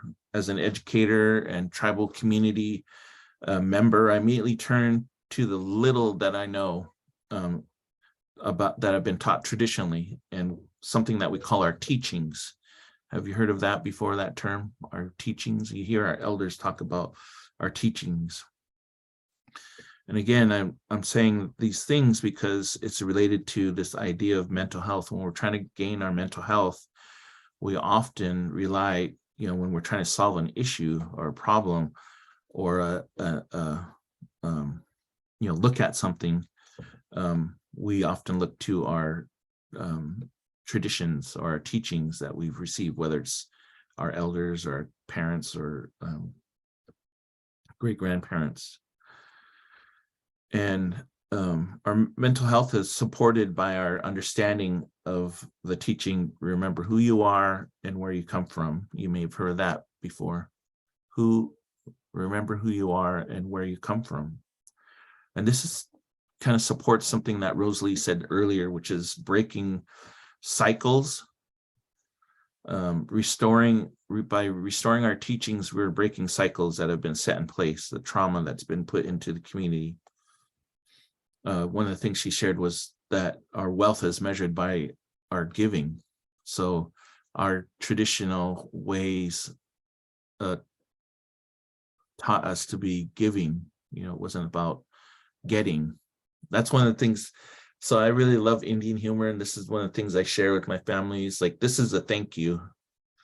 And I always say, when did our thank you become this? Because when I joke around with them, it's like they want me to get them some milk in the kitchen or something. I was like, when did this become this? Like, I'm your elder and you have your hand out to me, like you get your own milk in the kitchen. Anyways, that's an inside family joke. But basically is how do we hold on to our traditions and not get into the the nowadays, the ways that society typically acts now. And so we want to bend the arc of this place called school, where a lot of trauma happens. We need to reshape and reform education that bends towards acknowledging and respecting and the inclusion of tribal communities. And what this does for our tribal communities is it can address a lot of things. Again, both Phoebe and Rosalie stated this in their talks earlier. It can address a lot of things like racism, bullying, can raise confidence, restoring what Rosalie said, our mastery. It could tell a true history if we change the way that education is. And what that does is it really does, for me, boil down to confidence. When our children, we just had our Native American History Month assembly at La Conner School Districts, which is where most of our tribal students go. And our students are in there from day to day. They go through bullying. They don't see their language represented. They don't see their history represented. So they have a hard time there. But we did our assembly, and we have a canoe family, and they have outfits, similar to like what's on the screen. And they were there to present, their culture, songs, dances, and to speak before the whole school district, K through 12. And then we said, and any of our tribal students who want to come down and just participate and share in the dances, feel free to come down. And then all these kids, they didn't even have their outfits on, and they just came down and they danced. They were like proud and confident. They probably would never do that. I don't know. But some of the shyest kids, you'll see, they just came down and they were together and they were with each other. They knew the songs and they knew, the significance. And it was a beautiful sight, to witness that for that one day where we see these kids just be able to like lift themselves up. Their heads are standing tall, and that to me is really a mental health action.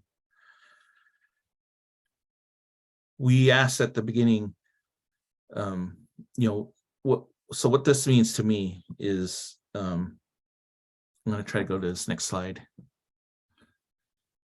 There's me. This is our family tree, who you are and where you come from. This is me, the red in the red circle. Michaela falls under there. It needs to be updated. My mom, my grandpa and grandma. And then that's how I go up to Lummi for Hilaire. This is Hey Tuluk, Frank Hilaire. His son was Edward Frank Hilaire. And that's my mom's grandfather was Edward Frank Hilaire. So we come from the Hilaire family, and at Swinomish we come from the Williams family. This is the Indian name that one of the names that my mom carries, and my sister always also carries this name, Hogolitsa. My mom also has another Indian name. Her other name is Donicia. Yep. And I carry the male version of that name, which is Donisitan. So I'm the second generation of my mom's name. And then when we talk about Indian names, this is another way we lift each other up. Like, we don't own these names. We borrow them from our ancestors, and we carry them for our future people who carry the names. So hopefully sometime down the road, somebody will take the name Donisitan, and it'll be like a badge of honor for them because I've carried it in a good way. Hopefully. Like this name here, Baloli. Baloli is another Indian name. That's not his last name. Baloli, you'll see this name on the Treaty of 1855.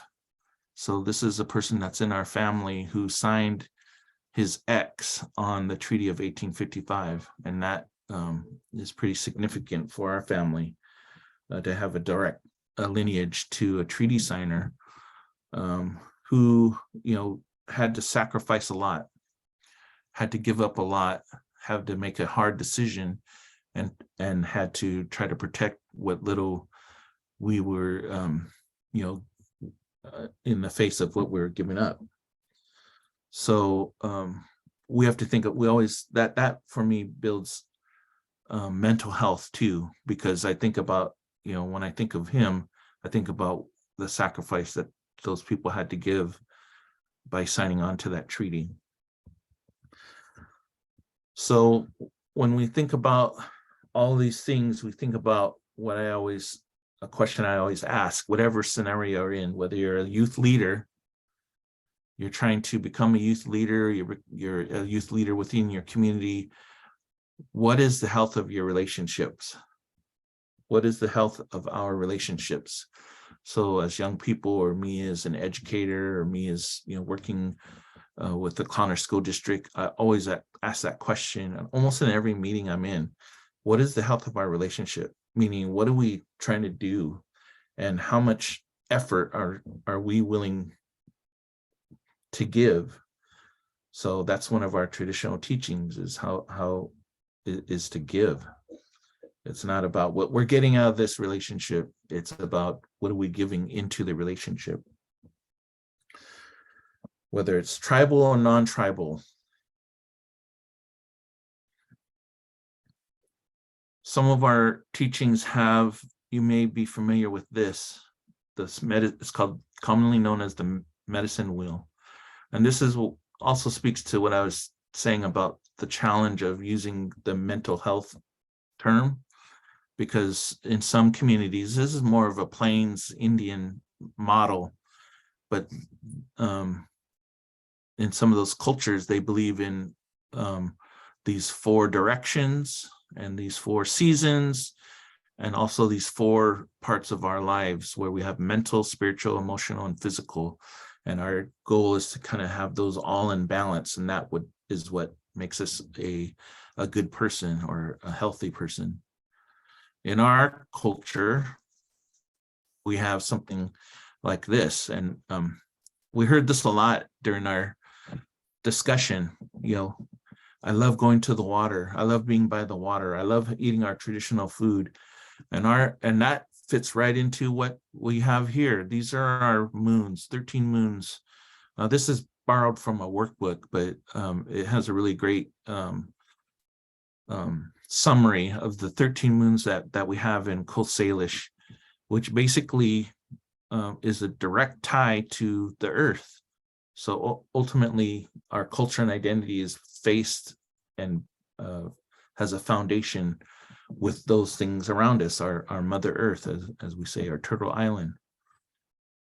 Moon of the windy time. Some of these are right spot on. I don't know if you've ever heard this, but the moon of the frogs, the wakas, it's the moon of the frogs when you start hearing them sing, and that's when that moon is usually happening. Moon of the whistling robins, moon of the digging time. This is when we're going out to gather our oysters and clams. Salmonberry, always in the summer, first berries to appear. All right. So our daughter, Michaela's daughter and our granddaughter is looking for that in the spring. She's like, Sapa, are the salmon berries out? And she's 5. She's not at 5 yet. She's turning 5 in March, and she's thinking about that. And we've been fortunate. That was really a pandemic thing. She was living with us, and we'd go out and see the salmon berry, and it's like, these are salmon berries. We're fortunate to have her think that way. Blackberry, salal, the silver salmon, the salmon's returned from the ocean. That all has a time. Everybody's out hunting right now for some elk.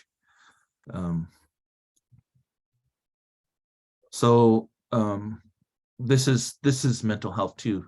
So this is being able to participate and understand and know, like, this cycle of how we fit in with this cycle gives us mental health, gives us the ability more to give. So we're not out there, it's like, oh, it's the moon of the salmon berry, it's time for us to go get all the salmon berries. We go out there and try to get salmon berries for those who can't get salmon berries.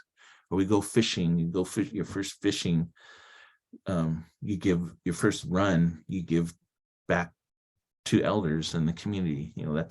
These are teachings that, they're old teachings, but they're still around. And if you know about them, if you study them, it makes you feel good. It does raise your mental health. I love Indian humor. I don't know if I've really come out with it. I had told Michaela I was just going to do a whole thing on Indian humor, but I kind of changed because I was so inspired by what everybody was saying. But these two women were pretty special to my wife and I. We had brought Carrie Dan, this woman on the right here, on the bottom picture on the right, to Western when we were students there. They're Shoshone women, and I wanted to share this one because I love Indian humor, and we talked about what brings you joy, and me laughing to the point where I lose my breath is one of the things that brings me joy. I love laughing and telling jokes, and you can see that on this top picture with them, that they're enjoying each other's company while drinking coffee and smoking. And but these two women were from Western Shoshone, Nevada, and they started fighting the federal government when they were young people. They were young leaders. They didn't call themselves leaders. They were called to action, and they spent their lifetimes fighting the federal government from using their land to do bombing practice and mining their land illegally. And their story was heartbreaking, but our Indian humor, a lot of times you'll hear it described as survival humor, that we have to rely on being able to laugh in order to survive some of the challenges that are put forward. And these women, 2 warrior women, did that. They spent their whole lives. They didn't, and we hear other elders talk about this, like they thought they were going to play basketball, their whole lives. But they wound up fighting for the treaties and became treaty warriors. So I wanted to share that with our young leaders who are coming up, because sometimes you're placed in a role to be a leader, but sometimes you're just called forward and asked to help. So it's always important to pay attention to those cues. And sometimes you wind up 10 years later and you didn't, like, what did I sign up for? I didn't realize I was going to be doing all this. So but I really admire these women, and they both passed on now, but they did tremendous work to protect their homelands. So I'm going to wrap up. I hope I offered something good. This is Aviana hugging her great-grandmother. That's the first great-grandchild. We had our second great-grandchild born into the family. His name's Romeo, and we're just overjoyed because our lineage is continuing. And as much time as she can spend with her eldest elder, the better, because we know that there's an ancestral tie there. So with that, I just want to say, Haishka Siam, Daha Dubs.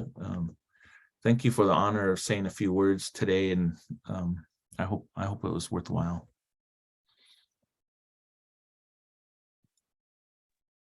Thank you so much, Danisa Ten, Dad. I want to, are you available for any questions that people might have? Yeah. Yeah, I'm gonna leave the space open for folks, anybody to make comments or ask questions.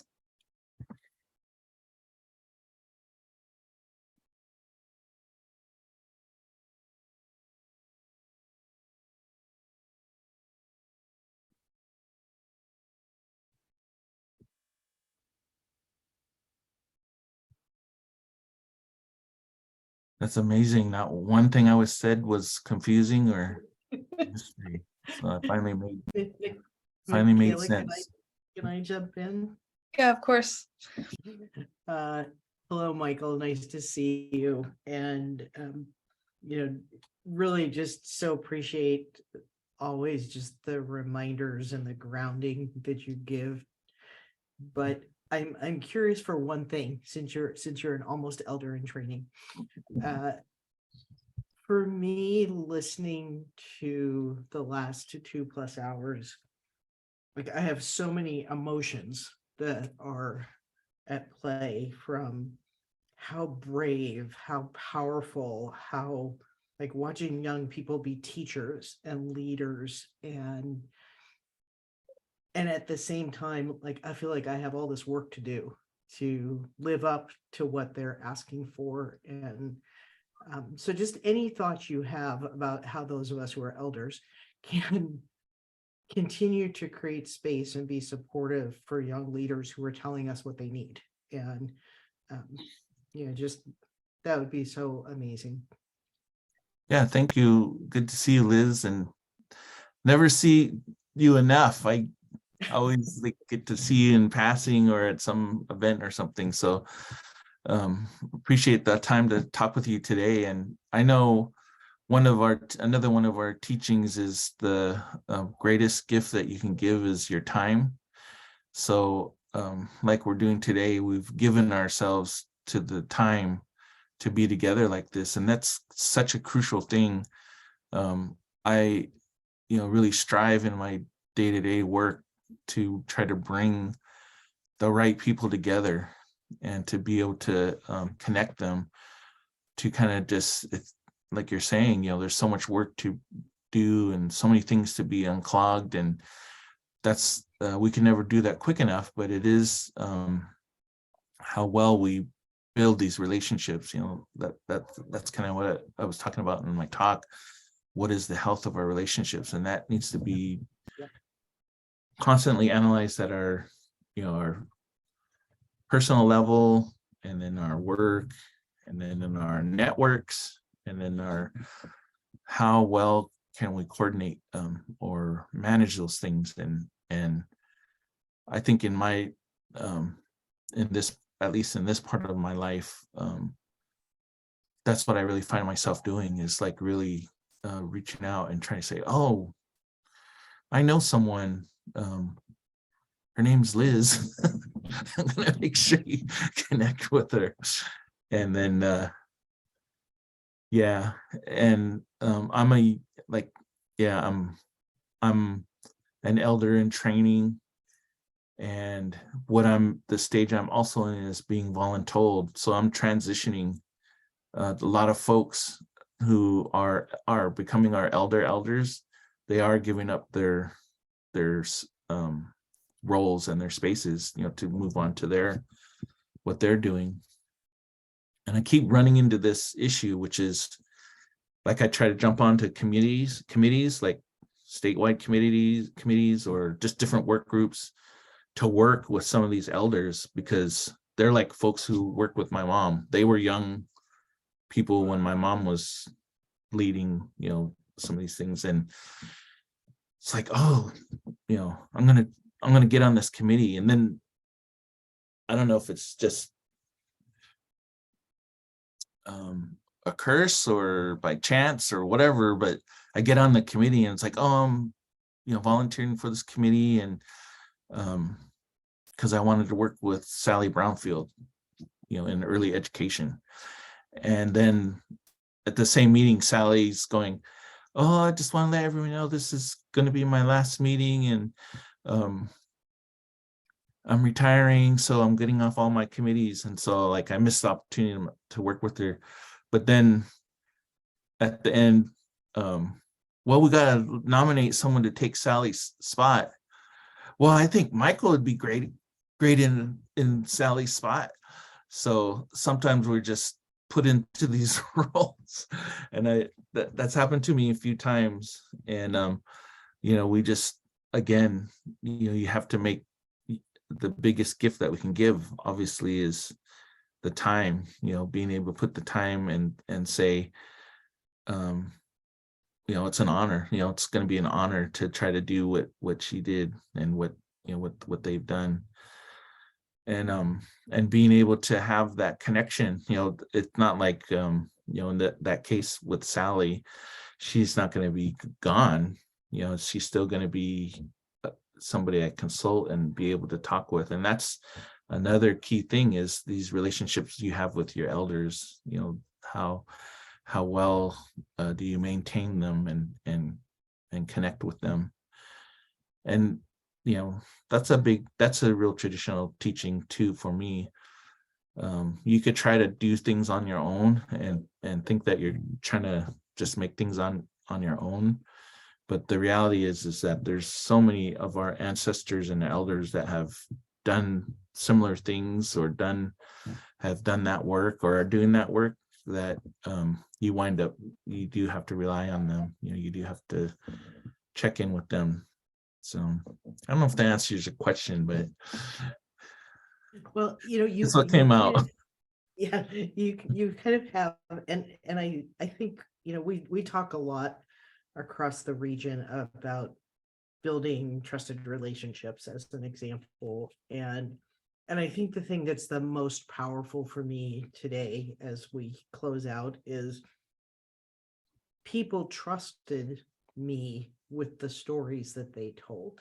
And like, that is the most powerful thing. And it means making time to listen, to hear with my full brain and my full heart. And for me, I'm going to spend the rest of the day going, I'm amazed that I was in a position to be trusted to hear those stories. And I hope that that's part of what, we all take away from this. But thank you, Michael, That's so much for awesome. being here.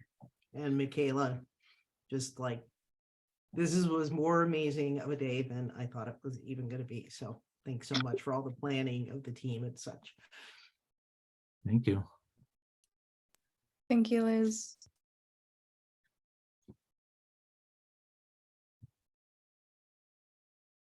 Oh, cool resource, Keisha. Thank you for sharing. I'll pull it out and save it. If there are no other questions, I just want to say thank you again, Denise Aten, for closing us out today, and to Liz for opening the space for us, and our two panelists had to jump off. But yeah, just gratitude to them for sharing their words and insights. And of course, to the planning team on the call, could not have done this without you. Thank you so much. And Aurora, thank you for your facilitation during our breakout sessions. And Jamie Cruz and Keisha, please be on the lookout for your raffle items and some care packages that are going to be coming your way for your participation today. So with that, are there any final comments or questions from you all? Jamie here. I just want to say thank you on behalf of Keisha and I.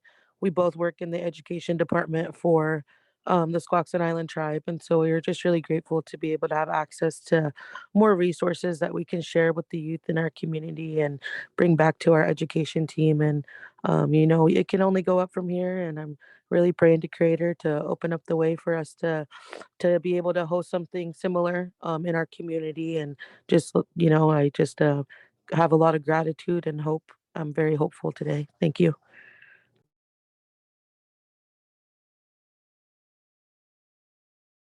Thank you, Jamie. With that, we'll close today, and yeah, be on the lookout for the resources from today. And I hope you have a good rest of your Saturday afternoon. Haishka, thank you. Bye, everyone.